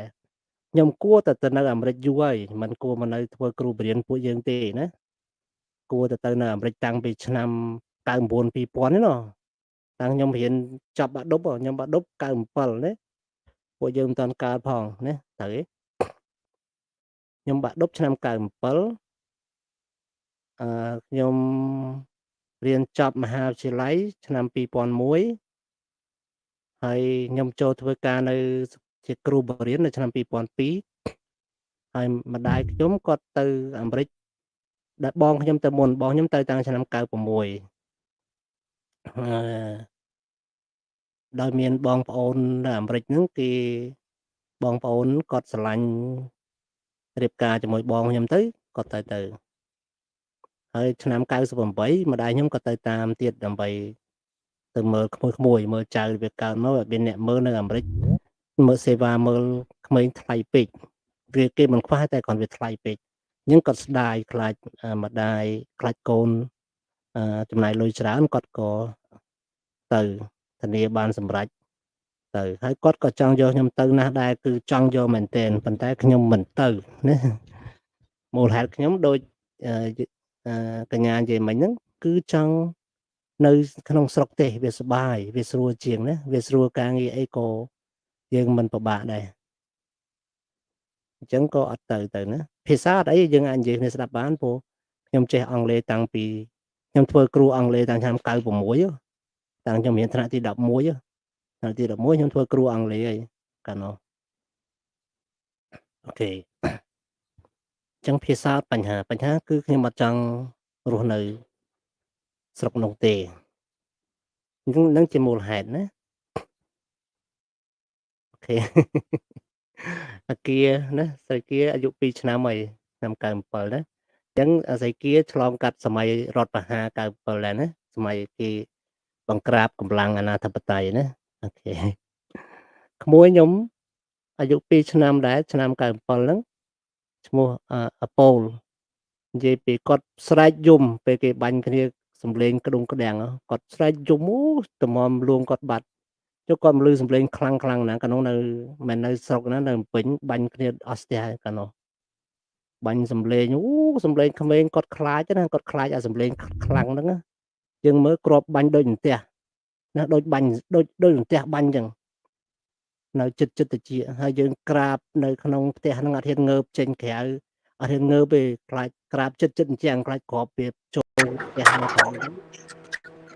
មួយខ្ញុំឆ្លៃដល់ហើយមួយខ្ញុំ2នាក់បងប្អូនបងនោះអាយុទៅតែ7ឆ្នាំអូនអាយុ2ឆ្នាំអូខេហើយយើងមកការ reading របស់យើងអត្ថបទ reading របស់យើង Lucille Lawrence យើងនឹងសិក្សាពីគាត់ណា Job Risk Investment Manager for an International Oil Company គាត់ជានាយកវិនិយោគផ្នែកខាង គាត់នាយកគ្រប់គ្រងផ្នែកខាងវិនិយោគដែលទីតាំងដែលមានហានិភ័យអញ្ចឹងគាត់ទៅគ្រប់គ្រងទៅគ្រប់គ្រងកន្លែងណាដែលប្រឈមមុខនឹងហានិភ័យដូចជាកើតសង្គ្រាមខាតបង់អីផ្សេងៗណាសម្រាប់ក្រុមហ៊ុនប្រេងអន្តរជាតិអញ្ចឹងក្រុមហ៊ុនគាត់ធំហើយទីតាំងរបស់គាត់គឺ Houston Lake Texas គឺនៅទីក្រុង Houston រដ្ឋ Texas ណា study គាត់សិក្សាអំពីអីគឺសិក្សានៅ business administration គឺរដ្ឋបាលធុរកិច្ចឯកទេសខាងហិរញ្ញវត្ថុណា specializing in finance okay started present job March 2010 ចាប់ផ្ដើមធ្វើការងារបច្ចុប្បន្នគឺនៅខែមីនាឆ្នាំ2010ឥឡូវគេសួរ Why did you decide to work for an international oil company 3 words global exciting challenging គេយើងឆ្លើយបានបាត់គឺមូលហេតុ3យ៉ាងរបស់គាត់គឺអីគេយើងមើលសំណួរនេះអីគេមិញគឺគាត់ឆ្លើយមក global ជាលក្ខណៈសកលជាលក្ខណៈ exciting ជាលក្ខណៈរំភើបជាលក្ខណៈប្រកួតប្រជែង challenging ណា After university my first job was with a large investment bank ខ្ញុំក៏ធ្វើការដំបូងជាមួយធនាគារទេ I worked in a dealing room but I quickly decided that it wasn't the career I wanted. After a year, I decided to resign and to find the job where I could use my knowledge of finance directly in industry. So that I am very happy with my choice. Okay, អញ្ចឹងគាត់គិតថាគាត់ធ្វើការនោះដូចអត់សូវចំហិរញ្ញវត្ថុអញ្ចឹងគាត់ទៅធ្វើកន្លែងណាដែលមានហិរញ្ញវត្ថុពួកយើងរៀនហ្នឹងគឺពីរមុខហិរញ្ញវត្ថុនិងធនាគារអាហ្នឹងសម្រាប់អ្នករៀនខាងធនាគារហើយបើរៀនខាងគណនេយ្យគឺមានគណនេយ្យនិងហិរញ្ញវត្ថុដែរអញ្ចឹងយើងមានហិរញ្ញវត្ថុទាំងពីរចូលគ្នាអញ្ចឹងហើយបានថ្នាក់គណនេយ្យនិងថ្នាក់ធនាគារនឹងច្រើនតែរៀនចូលគ្នានៅមុខវិជ្ជាមួយចំនួនដោយសារយើងមានជំនាញហិរញ្ញវត្ថុរួមគ្នាណាអញ្ចឹងយើងធ្វើការធនាគារក៏ត្រូវគណនេយ្យក៏ត្រូវហិរញ្ញវត្ថុក៏ត្រូវអត់អីទេព្រោះយើងរៀនទាំងអស់ណាដោយសារស្រុកយើងគឺ combine skill នឹងចូលគ្នាបើនៅអាមេរិកគេរៀនធនាគារផ្សេងរៀនហិរញ្ញវត្ថុផ្សេងរៀនគណនេយ្យផ្សេងប៉ុន្តែមុខវិជ្ជាទាំង3ហ្នឹងគឺធ្វើការនៅធនាគារក៏បាននៅក្រុមហ៊ុនហិរញ្ញវត្ថុក៏បាននៅខាង accounting ក៏បានគឺបានដូចគ្នាណាអូខេ Another question what do you most enjoy about the job I love the challenges of the big project I work on here and the diversity of the people in the company អញ្ចឹងក្រុមហ៊ុនធំគឺមាន diversity ហើយមានចម្រុះជាតិសាសន៍ណា Last month I worked in a team of 8 people from every continent I also love the part of my job that involves managing risk building refineries for example create wealth and jobs in poorer countries but also involves managing huge risks of pollution or potential accident យើងគាត់ធ្វើការយកធ្វើការនៅប្រទេសក្រក្រយកប្រេងទៅលក់ប្រទេសក្រប៉ុន្តែវាបញ្ហាប្រឈមនឹងពលប្រឈមនឹងគ្រោះថ្នាក់ជាយថាហេតុផ្សេងៗណា Even the choice of equipment we use affects the global environment Okay here and global warming យើងគាត់ធ្វើឲ្យខូចខាតដល់បរិស្ថានពិភពលោកនិងធ្វើឲ្យឡើងកម្ដៅពិភពលោកទៀតផង So your decisions have to have a direct impact on people's life solving this problem is one of the most difficult parts of the job but it's so the most rewarding គាត់ថាធ្វើការនឹងពិបាកប៉ុន្តែវាមានរង្វាន់ច្រើនណារង្វាន់ច្រើនយើងធ្វើនឹងធ្វើឲ្យដោះស្រាយបញ្ហាបរិស្ថានផងនិងលក់ប្រេងផងណា What are your future career plans? I'm not sure what and where my next job will be. To work as a controller would probably the next obvious step. But working here, I know the company will help me to develop into what I want to become. A financial manager whose job has a real effect on people's life. អញ្ចឹងគាត់ដូចខ្ញុំធ្វើគ្រូបរិញ្ញាអញ្ចឹងអ្នកនរគ្នាគ្រូបរិញ្ញាមិនជាការងារល្អទេប៉ុន្តែខ្ញុំបានធ្វើឲ្យមានឥទ្ធិពលផ្ទាល់ទៅលើជីវភាពនិស្សិតណានិស្សិតថ្ងៃក្រោយគាត់ប្រើចំណេះដឹងទៅធ្វើចំនួនធ្វើមុខរបរធ្វើការងារឲ្យគេតាមរយៈចេញពីសាលារៀនទៅអញ្ចឹងខ្ញុំធ្វើគ្រូគឺខ្ញុំបានមានឥទ្ធិពលដោយផ្ទាល់ទៅលើជីវភាពរស់នៅរបស់ប្រជាជនណាអញ្ចឹងគឺសំណួរទី2យើងឆ្លើយហើយគឺនេះគាត់មាន global exciting challenging ហើយ what of these career would you prefer ហើយយើងបានឆ្លើយហើយគឺយើង prefer bank នៅចិត្តផ្ទះណាចុះស្រីគា prefer ឲ្យដែរហិរញ្ញវត្ថុហើយនឹង bank ហើយនឹងគណនេយ្យ3មុខនឹងយកមិនណាឡើយឲ្យ3ស្ភើក៏ឲ្យ2ឯង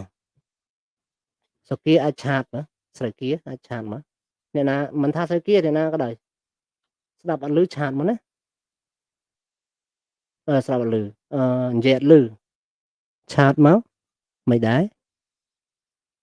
Hello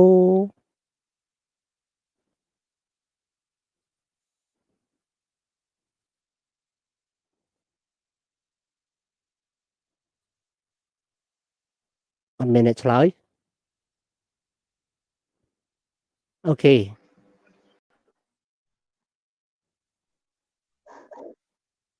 មកឆ្លើយមកខ្សឹបធ្វើអី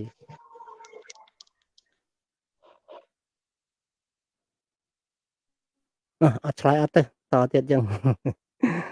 អូខេយើងមើល reading ចំណងជើងគឺ outsourcing financial services ការបញ្ចេញធនធានហិរញ្ញវត្ថុទៅខាងក្រៅសេវាកម្មបញ្ចេញធនធានហិរញ្ញវត្ថុទៅខាងក្រៅហេតុអីបានគេបញ្ចេញធនធានទៅខាងក្រៅគឺមកពីគេចង់បាន3ចំណុចណាទី1គឺ cheap labor នឹងសំខាន់ជាងគេណាគឺទៅដើម្បីទៅរកកន្លែងណាដែលមានកម្លាំងពលកម្មថោក cheap labor ទី2គឺគេទៅដោយសារតែមានcheap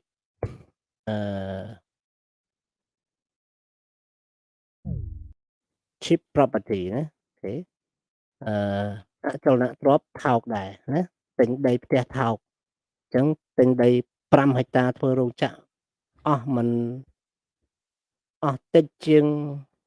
ទិញដី5ម៉ែត្រនៅអាមេរិកទៀតអញ្ចឹងគេសុខចិត្តមកទិញនៅហ្នឹងឯង cheap property another one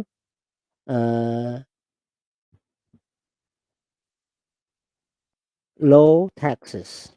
ពន្ធដារទាបតែស្រុកយើងពន្ធទាបណាស់បើប្រៀបធៀបនៅអាមេរិកណាតែយើងក្រយើង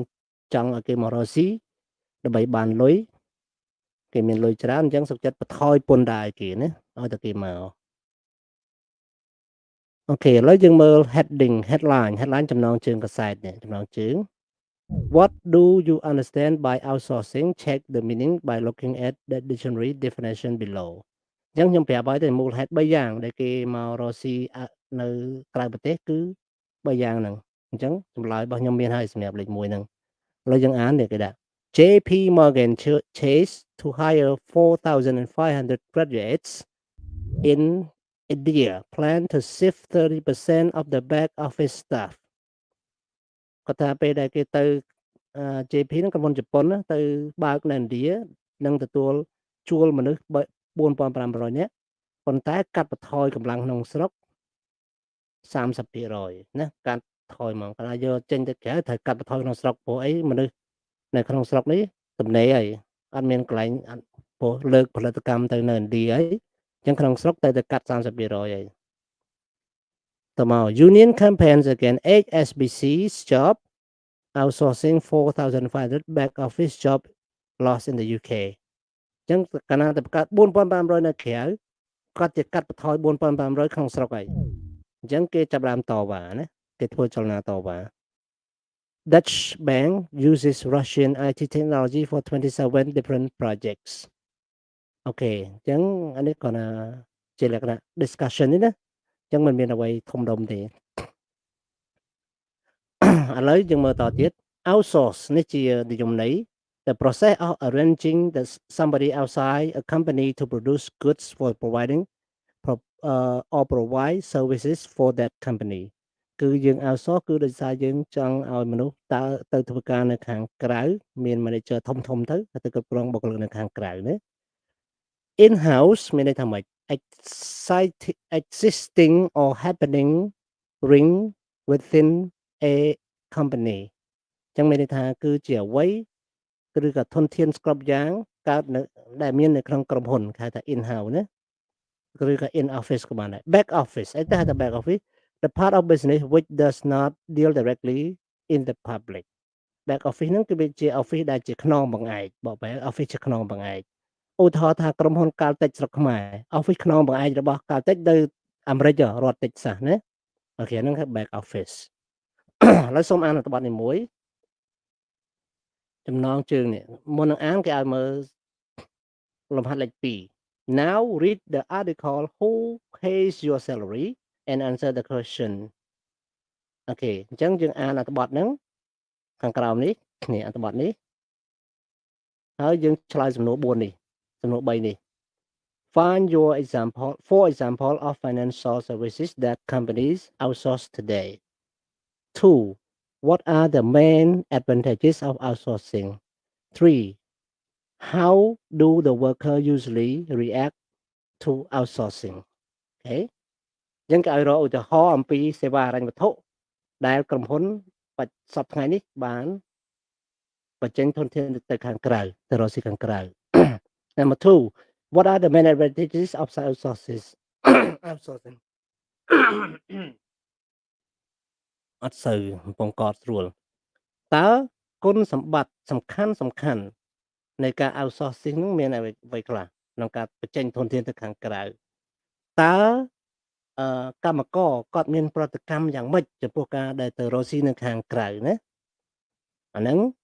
សម្រាប់លំហាត់លេខ 2 អ្នកទាំងអស់គ្នាតែឆ្លើយ3សំណួរហ្នឹងណាឥឡូវអានមកខ្ញុំទាំងអស់គ្នាខ្ញុំបរិយាធំដើម្បីអ្នកទាំងអស់គ្នាស្រួលមើលមួយខ្ញុំណា Who pays your salary every month? Who owns the office or factory in which you work?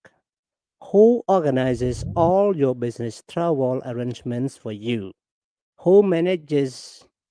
the company's pension fund? If you work for a big European company today,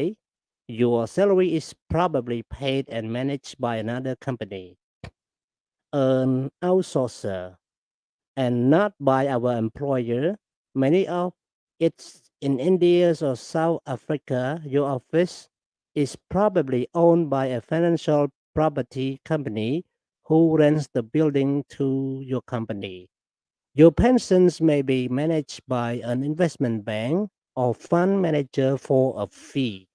And if you have to travel for business, all the expenses you claim are often paid by a travel expense specialist. The fact is that in a global world, it is no longer a good idea to manage all the financial services in the company. Instead, it is much better to give the work to a specialist provider. Then your managers can spend their time on the really important business areas where the company makes its money. This means it can often cut costs, improve the quality of its service, and free its top managers from administration and office work.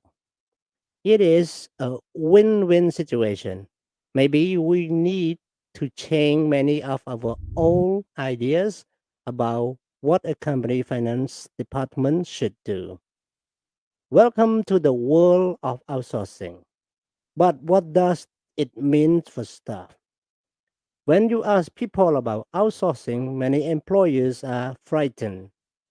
They talk of job losses and of insecurity. It could be my job next. But the fact is that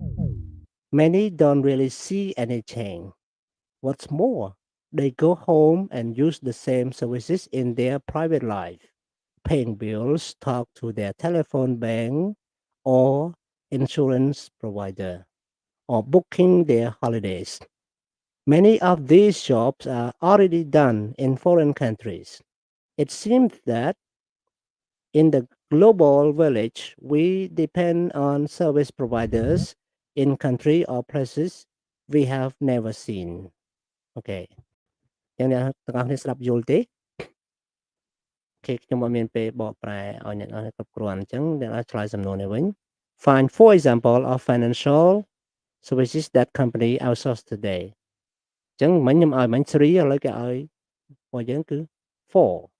អញ្ចឹងអ្នកទាំងគ្នាអាចរកឃើញទេ4គឺថាជាយើងស្ដាប់មិនទាន់ទេអញ្ចឹងខ្ញុំឆ្លើយតែម្ដងគឺទី1គេទី1គឺខាងខ្ញុំឆ្លើយដាច់លោកគ្រូម្ដងឃើញម្ដងអត់អូខេអញ្ចឹងគួរឲ្យសោកស្ដាយប៉ុន្តែបើនៅ YouTube អត់អីណាអត់ដាច់ទេអញ្ចឹងចាំមើលឡើងវិញតាម YouTube ក៏បានបើមានពេលណាគឺ paying salary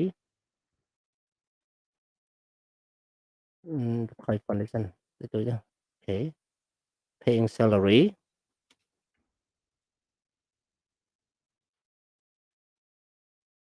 okay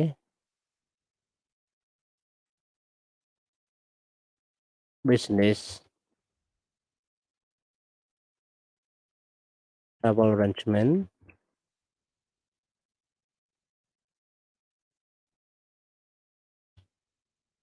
បន្ទាប់មកមកដាក់ផ្សាយមួយ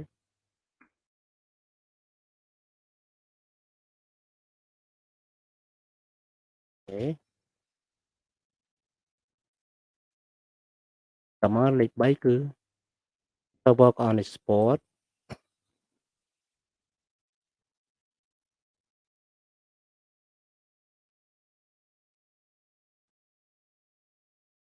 នាំចេញប្រើតែกระดาษទេណា and then managing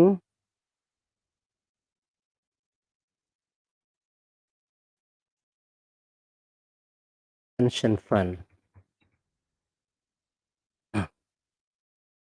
ណាគេប្រើបុគ្គលិកបរទេសគេចំណេញប្រាក់ចូលនិវត្តន៍ហ្នឹងណាចំណេញប្រាក់ចូលនិវត្តន៍ហ្នឹងខ្លាំងនៅស្រុកគេប្រាក់ចូលនិវត្តន៍ថ្លៃណាប្រាក់ចូលនិវត្តន៍ស្រុកខ្មែរយើងថោកដឹងអញ្ចឹងអាថាគេគោរពច្បាប់ស្រុកខ្មែរយើងគេឲ្យប្រាក់ចូលនិវត្តន៍យើងក៏ឲ្យតិចដែរអញ្ចឹងក្រុមហ៊ុនគេប្រើយើងឧបមាថា5ឆ្នាំអញ្ចឹងបើគេឲ្យយើងឈប់គេត្រូវសងអតិថិភាពឲ្យយើងដូចប្រាក់អត្រែតអញ្ចឹងតែបើយើងធ្វើមកជីវិតដល់អាយុ60ឆ្នាំត្រូវអត្រែតអាហ្នឹងក្រុមហ៊ុនត្រូវបង់លុយចំយើងវិញជាប្រចាំខែអញ្ចឹងការបង់ជាប្រចាំខែហ្នឹងសម្រាប់នេះ management pension fund ហ្នឹងគឺថោកពីធៀបស្រុកគេថោកស្រុកគេក្នុងមួយខែអ្នកដែលធ្វើការយូរដូចជាម្ដាយក្មេកបងខ្ញុំគាត់បាន1800មួយខែដោយសារគាត់ធ្វើការនៅអាមេរិក40ឆ្នាំអញ្ចឹងគាត់បានលុយច្រើនណាស់ម្ដាយខ្ញុំគាត់ទៅក្រោយគាត់បានតែ400ទេក្នុងមួយខែឃើញខុសគ្នាអញ្ចឹងតែបើឲ្យប្រាក់ចូលនិវត្តន៍ស្រុកខ្មែរឲ្យតែ50-60ម៉ឺន120 130ហ្នឹងរួចទេមានស្អីឃើញវាថោកជាងអញ្ចឹងឆ្ងាយថោកជាឆ្ងាយមិនដឹងធ្វើមកជីវិតមិនជីវិតមិនដឹងទេឲ្យតែ50-60ម៉ឺនហ្នឹងខ្មែរយើងស្ងប់ចិត្តហើយណាអូខេមកចាស់ទៅអត់ធ្វើការសំលុយបានពីក្មេងហើយតែគេឲ្យលុយទៀតអញ្ចឹងរត់តែល្អមែនទែនហើយសម្រាប់អញ្ចឹងបានគេ outsource ណាមូលហេតុគឺចំណុច example ដែល good សម្រាប់ outsource ហ្នឹងមូលហេតុដែល outsource ហ្នឹងគឺអញ្ចឹងណា ទៅរកស៊ីខាងក្រៅប្រទេសក្រៅវាថោកជាងក្នុងឥឡូវយើងមើលលំហាត់លេខ2 What are the main advantages of outsourcing ចំណុចអ្វីខ្លះហ្នឹងឆ្លើយសំណួរទី2ព្រោះដោយសារกระดาษវាតូចអញ្ចឹងខ្ញុំឆ្លើយមកសំណួរខ្ញុំលុបចោលវិញណាអ្នកនរគ្នាអាចទៀងទាត់ណានេះជាលំហាត់លេខ2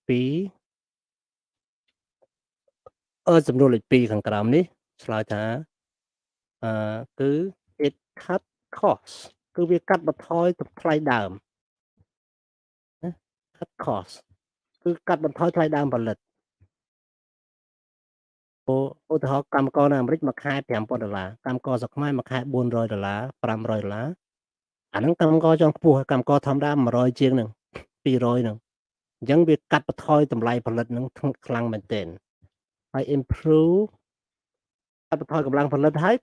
បង្កើនគុណភាពទៅវិញ improve the quality of the service បង្កើនគុណភាពសេវាកម្មទៅទៀតអូខេ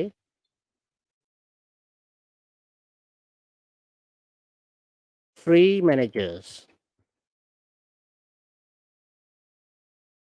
free manager from administration and routine work គឺទទួលបាន manager free សម្រាប់ការងារកាល័យការងារជាធម្មតា free ហ្មង free យ៉ាងម៉េចទៅយើងមិនបាច់បដោះបដាលទេគាត់រៀនខ្លួនឯងចេះទៅធ្វើការ manager តែម្ដងនៅប្រទេសដែលធំមិនងាយណា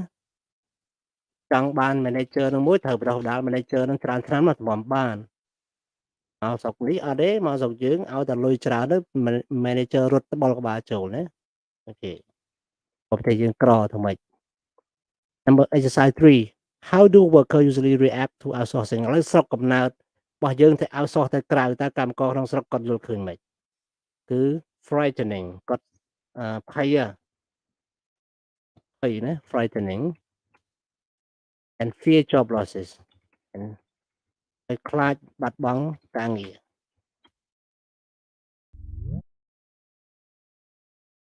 ទៅគេយកគេទៅផលិតក្រៅប្រទេសហើយគេមិនជួលយើងទៀតអញ្ចឹងបើយើងប្រាក់ខែថ្លៃទៅនោះទៅស្រុកខ្មែរប្រាក់ខែ200នៅស្រុកអាមេរិកប្រាក់ខែ3000ឧទាហរណ៍5000ឧទាហរណ៍គេមិនទៅជួលយើងទៀតទេគេដេញយើងចោលហើយអាហ្នឹងអ្នកក្នុងស្រុកគាត់អាចគិតឃើញអញ្ចឹងណាទេតែគិតនឹងជាការពិតឥឡូវគេឲ្យ work in group ទេកន្លែងនេះគេឲ្យយើងនិយាយពី outsource ហ្នឹងអារម្មណ៍របស់យើងមិនដែរអញ្ចឹងខ្ញុំ share ច្រើនតែមិនអញ្ចឹងយើង skip លេងមួយចុះយើងចូលទៅមុខទៀតអ្នកនរគ្នាចូលដល់កន្លែងនេះជាព័ត៌មានអ្នកត្រូវតែចេះណាឥឡូវខ្ញុំអានឲ្យ According to the report by Deloitte Touch Tohmashu the financial services industry will move 20% of its cost based on offshore by the end of 2010 compared to the current average of 3.5%. Citigroup, Morgan Stanley, and GM Morgan Chase have all established outsourcing and offshore operation. In separate report, Indian official claims India will gain about 8 million outsourcing jobs over the next decade. Bangalore is an Indian's most famous offshore location, but the city of Hyderabad is also one of the country's outsourcing hotspot. Okay. អញ្ចឹងឥណ្ឌាគាត់បាន outsource ដែរគាត់មានក្រុមហ៊ុនទៅរកស៊ីក្រៅដែរណាអញ្ចឹងគាត់បានចំណេញ 20% នៃការផលិតក្នុងស្រុកអញ្ចឹងផលិតគាត់ដូចថាក្រុមហ៊ុនគាត់ហ្នឹងជាប្រទេសក្រីក្រដែរទេប៉ុន្តែគាត់ outsource ទៅក្រៅធ្វើឲ្យគាត់ចំណេញលើការ outsource ទៅក្រៅហ្នឹង 20% ទៅទៀតណាអញ្ចឹងទៅបីប្រទេសក្រីក្រគេ outsource ដោយខ្មែរយើងអញ្ចឹងយើងមើលខ្មែរយើងអេស៊ីដាអញ្ចឹងប្រទេសយើងមិនមែនអ្នកមានស្អីប៉ុន្តែគាត់យើងមានលទ្ធភាព outsource ដែរណាក៏មានលទ្ធភាពបញ្ចេញធនធានទៅរកស៊ីនៅក្រៅដែរដើម្បីកាត់បន្ថយការចំណាយកម្មករនៅប្រទេសឡាវថោកជាងយើងហើយកម្មករនៅភូមិរត់ទៅថោកជាងនៅយើងទៀត បុគ្គលិកធនាគារយើងទាបបំផុតក៏តម្លៃ$180ដែរក្នុងមួយខែបើទៅប្រទេសឡាវតែ$100ហ្នឹងហើយទៅប្រទេសភូមាតែ$80ហ្នឹងអញ្ចឹងមិនបានអញ្ចឹងដោយសារតំណែងនៅស្រុកគេថោកជាងយើងភ្លើង1គីឡូដល់700 800 1000ក៏មានខ្លះ2000ក៏មានភ្លើងនៅប្រទេសឡាវ1គីឡូតែ200លុយខ្មែរអញ្ចឹងគេចំណាយតិចអញ្ចឹងគេប្រាក់ខែគេក៏ទទួលបានតិចដែរណាសារប្រទេសនឹងក្រអូខេហើយមិនបានប្រទេសយើងភ្លើងថ្លៃដោយសារភ្លើងវាផលិតចេញពីប្រេងយើងមានរោងចក្រផលិតប្រេងចាក់ប្រេងដើម្បីផលិតអគ្គិសនីនៅឡើយមិនបានអគ្គិសនីគេថោកគេប្រើទំនប់វារីអគ្គិសនីគេប្រើថាមពលអគ្គិសនីក៏កាត់ឡើងវិញចុះយើងមិនក៏មិនប្រើគេទៅដោយសារយើងអត់មានសក្តានុពលខាងហ្នឹងទេយើងអត់មានមនុស្សធ្វើការខាងហ្នឹងហើយទន្លេស្រុកយើងមិនមែនទន្លេដែលអាចធ្វើទំនប់វារីអគ្គិសនីធំបានទេធ្វើបានតែតូចដែរហ្នឹងអញ្ចឹងធ្វើតូចតែធ្វើឲ្យច្រើនប៉ះពាល់បរិស្ថានដូចទន្លេមេគង្គអញ្ចឹងធ្វើវារីអគ្គិសនីបានតែធ្វើគឺពិភពលោកគេដាក់ទណ្ឌកម្មយើងហើយព្រោះទន្លេមិនមែនតែប្រទេសយើងមួយទេមានវៀតណាមមានអីប្រើអញ្ចឹងតែយើងធ្វើគេនឹងប្តឹងយើងណាចុះគេធ្វើបានដោយសារគេធ្វើគេមានច្បាប់ឲ្យធ្វើពីមុនឥឡូវយើងទៅសុំច្បាប់ធ្វើគេមិនឲ្យយើងទៅសុំក្រោយគេដោយសារយើងមានគ្រោះថ្នាក់របបខ្មែរក្រហមហ្នឹងធ្វើយើងបាត់បង់ឱកាសនៃការសុំច្បាប់អន្តរជាតិក៏មុនអន្តរជាតិគេចេះឲ្យច្បាប់ព្រោះគេគិតថាមិនអីឥឡូវគេគិតគេឃើញអីហើយឥឡូវផ្នែកខាងហិរញ្ញវត្ថុផ្នែកខាងបរិស្ថានឥឡូវកាន់តែធ្ងន់ទៅអញ្ចឹងគេមិនងាយឲ្យយើងច្បាប់យើងធ្វើទេអញ្ចឹងយើងមានជំរើសក្រៅពីចាក់ប្រេងហ្នឹងទេអូខេហើយរលកសមុទ្រស្រុកយើងក៏វាមិនអាចជារលកខ្លាំងធ្វើឲ្យមានឥទ្ធិពលអគ្គិសនីដូចនៅអង់គ្លេសដែរនៅអង់គ្លេសគេប្រើវារីអគ្គិសនីរលកសមុទ្រដោយសាររលកសមុទ្រហ្នឹងវាធំវាខ្លាំងអញ្ចឹងគេអាចកម្លាំងវាអាចអស់អគ្គិសនីបានតែពេលសមុទ្រស្រុកយើងអត់ខ្លាំងផងអញ្ចឹងអត់អាចធ្វើបានអញ្ចឹងណាអូខេអញ្ចឹងមូលហេតុច្រើនយ៉ាងណាដែលអគ្គិសនីស្រុកយើងថ្លៃអូខេអញ្ចឹងបានធ្វើឲ្យកម្មករខ្មែរយើងថ្លៃជាងនៅវៀតណាមទៀតកម្មករខ្មែរយើងផ្នែកខាងប្រាក់ខែកម្មករធម្មតានៅវៀតណាមគេយកទាបបំផុត120យើងទាបបំផុត180អញ្ចឹងខុសគ្នាអញ្ចឹងគេឲ្យសោះបានគេទៅហើយណាគេមិនប្រើយើងដោយសារយើងថ្លៃដែរឥឡូវនេះគេឲ្យយើងសិក្សាខ្លួនឯងដោយ check website គេឲ្យ web quest ចង់ដឹងអ្នកទាំងនេះចង់ដឹងអំពីក្រុមហ៊ុន HSBC Lloyd TSB និង Bank of America Dutch Bank ហ្នឹងគឺធនាគារអាល្លឺម៉ង់សូមមើលក្នុងនេះណាហើយដល់ពេលយើងចូលមើលហើយយើងស្វែងយល់អំពី what kind of services are they choosing to outsource តើគេ outsource អ្វីណា what are they moving to work what are the benefits and what do customer think of the service អាហ្នឹងយើងរកប៉ុណ្ណឹងមកហើយនេះ speaking ក៏យ៉ាងដែរ speaking គេឲ្យយើងបង្កើតជា scenario speaking ពាក់ព័ន្ធនឹង control business expenses អូខេអញ្ចឹងអ្នកទាំងនេះអាចជាចម្លើយខ្លួនឯងនេះអ្នកទាំងនេះអាចស្វែងយល់និងរៀន speaking តាម scenario នេះណាអូខេអញ្ចឹងខ្ញុំសូមអាន scenario ជូនហើយអ្នកទាំងគិតខ្លួនឯងទៅណាខ្ញុំមិនដឹកនាំអ្នកទាំងនេះធ្វើលំហាត់នេះទេព្រោះនឹងលំហាត់ហ្នឹងបានតែក្នុងថ្នាក់ទេនៅ online ទេមិនកើតទេណាអូខេSo when you travel on a business trip for a company, you can usually claim travel expenses when you return, but different companies have different rules for expenses. គេថានៅបើយើង outsource យើងមានក្រុមហ៊ុន outsource ពេលយើងធ្វើដំណើរចេញក្រៅចេញហើយចាំយើងត្រឡប់មកវិញយកលុយ claim លុយមកវិញក៏បានបើលុយខ្លួនឯងសិនតែក្រុមហ៊ុនខ្លះអត់ទេគេឲ្យគិតចំណាយមុនគេបើកលុយឲ្យមុនសិនមុនក៏បានក៏មានដែរអញ្ចឹងណាអញ្ចឹងអ្នកថាគិតមើលយើងមួយណាល្អជាងចាយលុយខ្លួនឯងហើយចាំមកបើកក្រោយឬក៏បើកទៅហើយចាយវិញមួយណាល្អជាងអញ្ចឹងណាប៉ុន្តែមិនមែនយើងល្អជាងតាមចិត្តយើងបានទេក្រុមហ៊ុនខ្លះគេឲ្យយើងប្រើលុយខ្លួនឯងសិន ក្រុមហ៊ុនខ្លះគេថាអត់ទេគេឲ្យលុយទៅមុនត្មងណាអូខេចឹងតាមច្បាប់ក្រុមហ៊ុនមួយ Okay, what kind of thing do you think are allowed to or not allowed to claim for? Make a list of your with your partner. ចឹងបើយើងទៅចាយលុយខ្លួនឯងតើយើងមុខតំណែងណាខ្លះដែលយើងអាច claim បានមុខតំណែងខ្លះណាខ្លះដែលយើងមិនអាច claim បានយើងគិតមកណាគិតខ្លួនឯងទៅ Okay. Number 2, Sergo is fast growing company which specializes in lighting for domestic security garden. Last year they expanded into Southern Europe. However, the fast growth, the finance department neglect the cost control. Travel expenses are at least 30% over budget. As a result, the finance director is considering outsourcing all the expenses claimed to control the problem. ថាក្រុមហ៊ុន Sergo គឺជាក្រុមហ៊ុនដែលរីកចម្រើនខ្លាំងហើយគាត់បាន outsource ទៅភាគខាងត្បូងនៃអឺរ៉ុបប៉ុន្តែការដែលកើនឡើងខ្លាំងពេកធ្វើឲ្យគ្រប់គ្រងការចំណាយអត់បានណាអញ្ចឹង department ហ្នឹងគាត់បង្ងើយកតើ neglect ទៅមិនបង្ងើយកតើឬក៏អត់រវល់ជាមួយនឹងការចំណាយថ្លៃដើមចាយច្រើនពេកធ្វើដំណើរលើ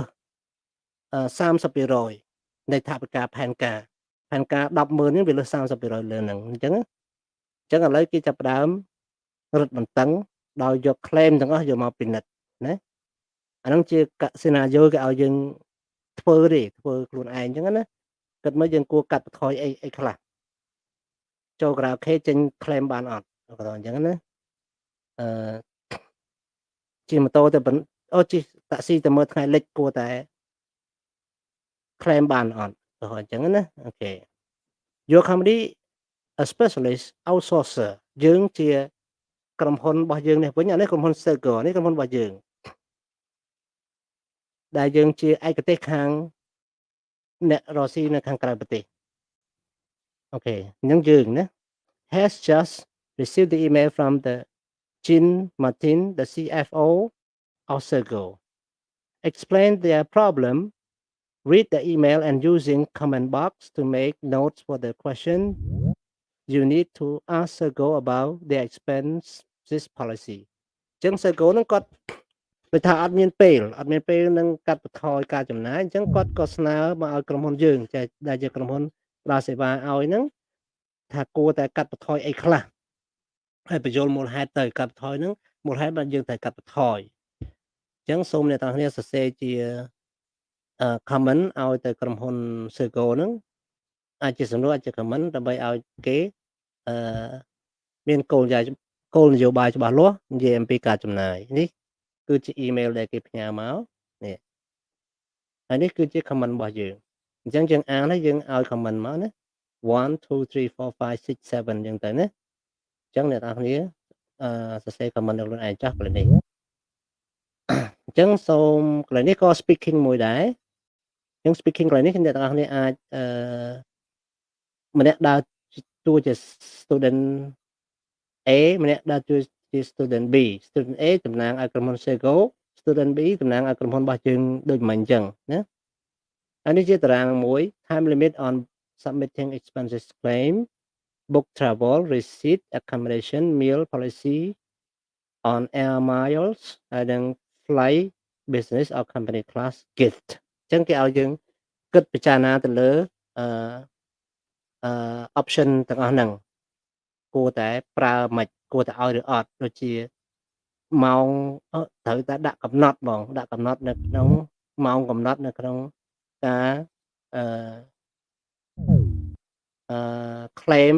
មានការប្រកាសយកការចំណាយហ្នឹងមកវិញអញ្ចឹងគេឲ្យធ្វើម៉េចដាក់តិចជាង4សប្តាហ៍តែលើស4សប្តាហ៍ឈប់ទទួលស្គាល់អញ្ចឹងណាអញ្ចឹងធ្វើដំណើរមិនត្រឹមតែ4សប្តាហ៍ទេហើយត្រូវតែមានការកក់មុនព្រោះកាលណាយើងធ្វើដំណើរអត់កក់គេថ្លៃណាបើកក់មុនថោកជាងណាហើយចាយអីក៏ដោយសូមប្រើវិក័យប័ត្រហើយការដែលនេះការស្នាក់នៅហើយនឹងអាហារហ្នឹងក៏ត្រូវកក់មុនដែរហ្នឹងវាថោកជាងយើងទិញផ្ទាល់ហើយ policy on air miles មានន័យថាត្រូវមានគោលនយោបាយច្បាស់លាស់ស្ដីអំពីការធ្វើដំណើរដោយផ្លូវអាកាសថា100គីឡូ200គីឡូត្រូវធ្វើដំណើរផ្លូវដីបានហើយផ្លូវអាកាសយ៉ាងម៉េចណាអូខេហើយការជើងហោះហើរទៀត យើងមិនត្រូវជិះ business class ទេយើងត្រូវជិះ economy class មានឋានៈដែលចាយបង់លុយតិចណា gift គឺមិនត្រូវមានអំណោយអីទេណាអំណោយថ្លៃមិនត្រូវប្រើអំណោយថោកបាត់ហើយណាទិញកម្មាមួយគេទៅតំណាងខ្មែរណាឧទាហរណ៍អញ្ចឹងណាកម្មាមួយ4000ទិញទៅណាអាហ្នឹងចំណាយតិចនេះ language spot និយាយពី modal obligation and permission ខ្ញុំបានបញ្យល់ពីសប្តាហ៍មុនណាអញ្ចឹងអ្នកទាំងអស់គ្នាដឹងហើយអំពីអ្វីទៅ modal verb ដែលប្រើក្នុង obligation អ្វីទៅ modal verb នៅក្នុង permission អូខេហ្នឹង verb ណាខ្លះដែលមិនប្រើដែលប្រើក្នុង obligation និង permission ផងដែរតែមិនមែនជា modal verb ណាអញ្ចឹងដូចជា modal verb ដូចជាយើងដឹងហើយមាន9ខ្ញុំបានប្រាប់ហើយគឺមាន3M 3M គឺមាន may must might ហើយមាន 3P មាន can could shall should will would អញ្ចឹងក្នុង9ពាក្យហ្នឹងគឺជា modal verb verb ផ្សេងក៏ប្រើដូច modal verb ដែរដូចជា be allowed to be supposed to be permitted to អាហ្នឹងក៏ modal verb ដែរប៉ុន្តែវាប្រើដូច verb ធម្មតាណាហើយមានដូចជា need ដូចជា do ដូចជា dare ហ្នឹងក៏ modal verb ដែរហ្នឹងខ្ញុំលើកឡើងវិញខ្ញុំបាននិយាយពីសប្តាហ៍មុនហើយណាអ្នកទាំងគ្នាអាចមើលវីដេអូហ្នឹងឡើងវិញបានបើសិនជាអ្នកទាំងគ្នាចង់រៀន grammar ហ្នឹងឡើងវិញអ្នកទាំងគ្នាត្រូវមើលនៅក្នុងវីដេអូ clip YouTube កាលពីសប្តាហ៍មុនណាអ្នកទាំងគ្នាចុចមើល link YouTube សប្តាហ៍មុនទៅឃើញហើយណាអ្វីដែលបានបញ្យល់លើ grammar ណាឥឡូវនេះជា modal verb ដែលយើងអាចប្រើនឹងមិនមែនជា modal verb ប៉ុន្តែប្រើដូច modal verb ដូចជា you can អាហ្នឹង modal verb you don't have to អាហ្នឹងមិនមែន modal verb ទេតែប្រើដូច modal verb you must អាហ្នឹង modal verb you needn't អាហ្នឹងស្មើមិនមែន modal verb ទេគឺគេហៅថា semi modal verb you are allowed to មិនមែនជា modal verb ទេ verb ធម្មតាទេ you may ជា modal you don't need to ជា verb ធម្មតា it is not allowed to អាហ្នឹងmodal verb ធម្មតាទេ you must not នឹង modal verb it is compulsory to មិនមែនជា modal verb ទេប៉ុន្តែប្រើដូច modal verb អញ្ចឹងគេឲ្យយើងមើលពី1ដល់10ត្រូវនឹង4ចំណុចនេះអញ្ចឹងលេខ1ត្រូវនឹងលេខត្រូវចំណុចណាមួយណាអូខេអញ្ចឹងមកខាងពេលវេលាខ្ញុំសូមប្រាប់ជាចម្លើយកន្លែងហ្នឹងណាកាលណា necessary មានចាំបាច់យើងប្រើលេខ3 number 3 and number 10 okay number 3 and number 10អញ្ចឹងកាលណាទាំងអស់គ្នា you must ឬក៏ it's compulsory to អាហ្នឹងលក្ខណៈយើងចាំបាច់ខ្លាំងគឺចាំបាច់ណាកាលណា it's not necessary គឺជាមួយនឹង number 1 number 5 and number 6អញ្ចឹងបើមិនចាំបាច់មិនសូវសំខាន់សូមប្រើ number 1 you can sorry number 5 not number 2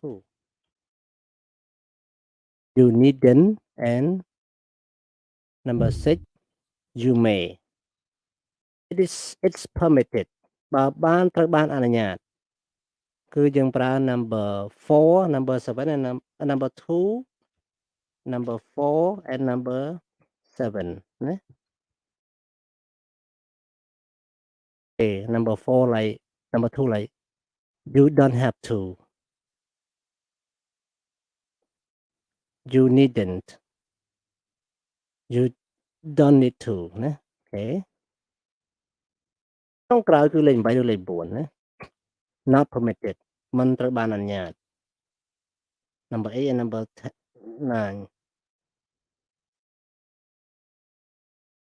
number 8 and number 9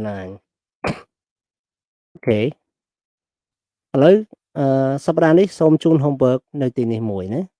អញ្ចឹងអ្នកតារៀន complete homework នៅទីនេះតែធ្វើខ្ញុំ homework បានបន្ទុក 10%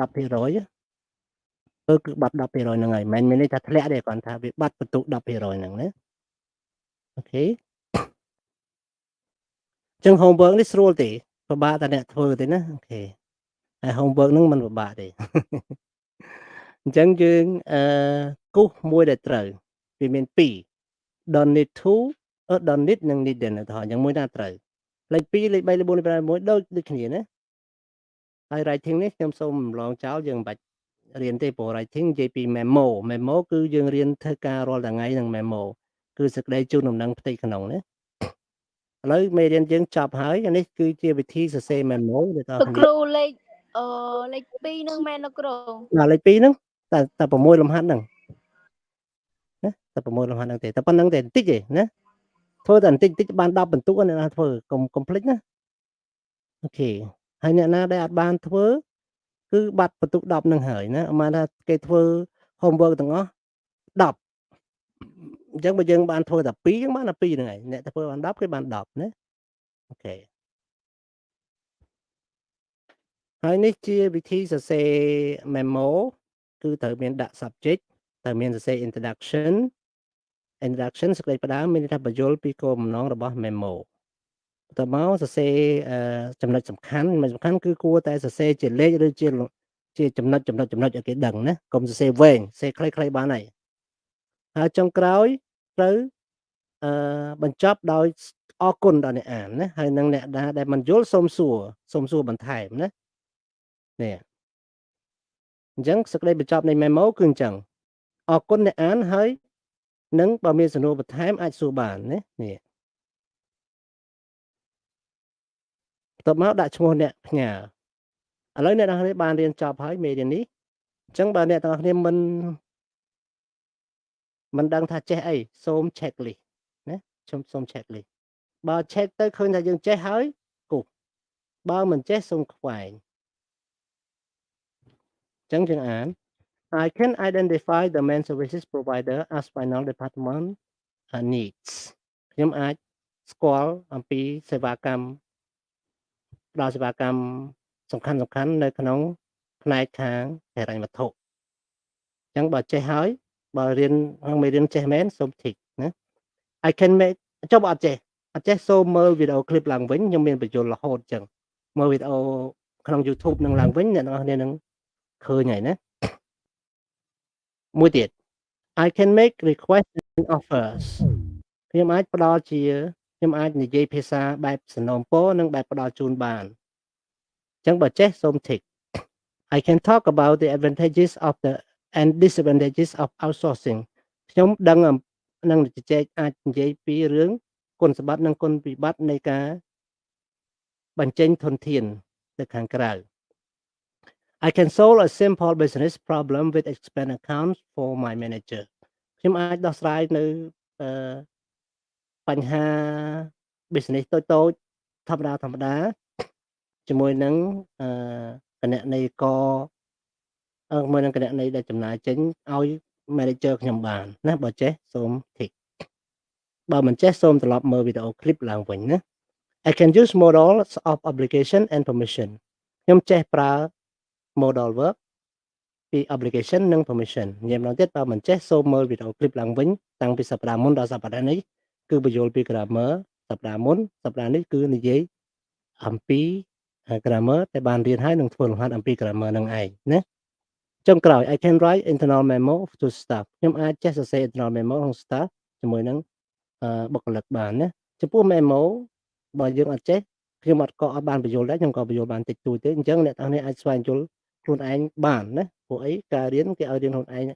ខ្លះដែរណាឥឡូវ keyword ពាក្យសំខាន់ដែលយើងបានរៀនអញ្ចឹងអ្នកទាំងនេះសូម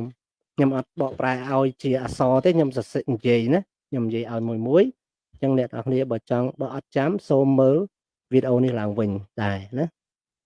អញ្ចឹង verb កិរិយាសព្ទ arrange មានន័យថារៀបចំ be allowed to មានន័យថាអនុញ្ញាត book កក់ mind ប្រកាន់ណាឬក៏យល់ខុសណាmind ប្រកាន់ឬយល់ខុស outsource មានន័យថាបញ្ចេញធនធានទៅរកស៊ីក្រៅប្រទេសក្នុង phrasal verb ជារឿងមួយដែលពិបាកសម្រាប់អ្នកទាំងគ្នាប៉ុន្តែជាភាសាផ្លូវការអូខេអញ្ចឹងមានអីពិបាកទេគឺទាមទារឲ្យយើងចាំ phrasal verb clear កិរិយាសព្ទគឺជាកិរិយាសព្ទដែលបូកនឹង preposition កិរិយាសព្ទបូកនឹងធ្នាក់ណា break down មានន័យថាបំបែក fill in មានន័យថាបំពេញ go through មានន័យថាពិនិត្យឬផ្ទៀងផ្ទាត់ put together ប្រមូលចូលគ្នាវិញ break down បំបែក put together ប្រមូលមកវិញ set up បង្កើត work out គណនាលេខគណនាអីហ្នឹងណាប៉ុន្តែ work out ក៏មានន័យមួយយ៉ាងទៀតថាហាត់ប្រាណផងដែរណាស្មើនឹង exercise ប៉ុន្តែក្នុង business work out មានន័យថាគណនា other words ពាក្យផ្សេងៗដែលយើងរៀនដូចជា accommodation ការស្នាក់នៅ accommodation ការស្នាក់នៅ appointment ការណាត់ជួប budget ថវិកាឬផែនការថវិកា budget ហ្នឹង cost control ការគ្រប់គ្រងថ្លៃដើម cost control expenses ការចំណាយ grant គឺជំនួយការផ្ដល់ជំនួយ guideline គោលការណ៍ណែនាំ guideline គឺបកប្រែគោលការណ៍ណែនាំណា guideline គោលការណ៍ណែនាំ in house ផ្ទៃក្នុងណាផ្ទៃក្នុងក្រុមហ៊ុនផ្ទៃក្នុងសាលារៀនផ្ទៃក្នុងផ្ទះជាដើម in house offshore បរទេស opposite local ក្នុងស្រុកទៅពេល offshore បរទេស provider គេហៅថាអ្នកផ្ដល់ជូនអ្នកផ្ដល់ឲ្យ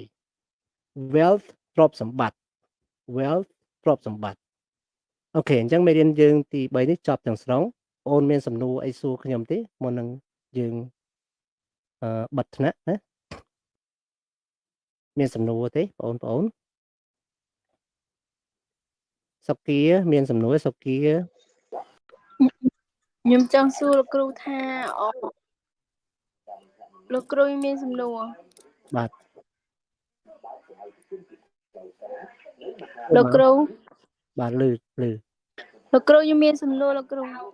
បាទលឺតានិយាយមកនៅហៀងខ្ញុំលឺនិយាយ គ្រូឲ្យធ្វើ homework កន្លែងណាខ្លះលោកគ្រូ តែមួយទេ homework តែមួយគត់នេះសម្គាល់26ណាតែមួយគត់ទេ អញ្ចឹងនិយាយថាលោកគ្រូឲ្យធ្វើ homework កន្លែងណាខ្លះលោកគ្រូ តែមួយនឹងទេនេះតែមួយនឹងទេណា កន្លែងណាលោកគ្រូខ្ញុំមិញអ៊ីនធឺណិត slow លោកគ្រូ នេះទំព័រ26ឃើញទេអ្នកទាំងអស់គ្នាឃើញ homework ទេឥឡូវឡាយហៀងមើលឃើញឡាយហៀងចេញវិញនេះចេញដើម្បីចូលមកវិញ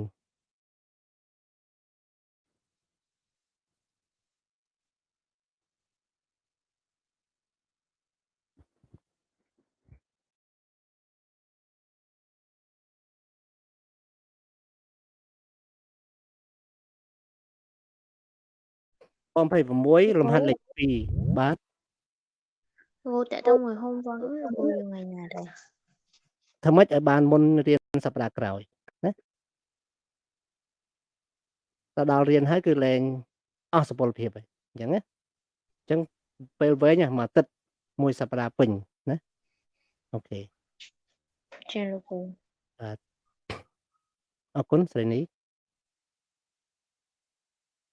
ស្រីតូចស្រីធំស្ដាប់ឮទេ Hello ឆ្លើយបានទេឆ្លើយឆាតក៏បានដែរអញ្ចឹងនៅពេលនេះអ្នកនរគ្នាអត់មានអីទេអញ្ចឹងខ្ញុំគិតថាបញ្ចប់ថ្នាក់ណាយើងរៀនឡើង2ម៉ោងនេះ2ម៉ោងជាងអ្នកនរគ្នាមានអីសួរខ្ញុំទេទៀតទេបាទមានទេជម្រាបលាណាទាំងអស់គ្នា ចាលោកគ្រូជំរាបលា ចាលោកគ្រូជំរាបលា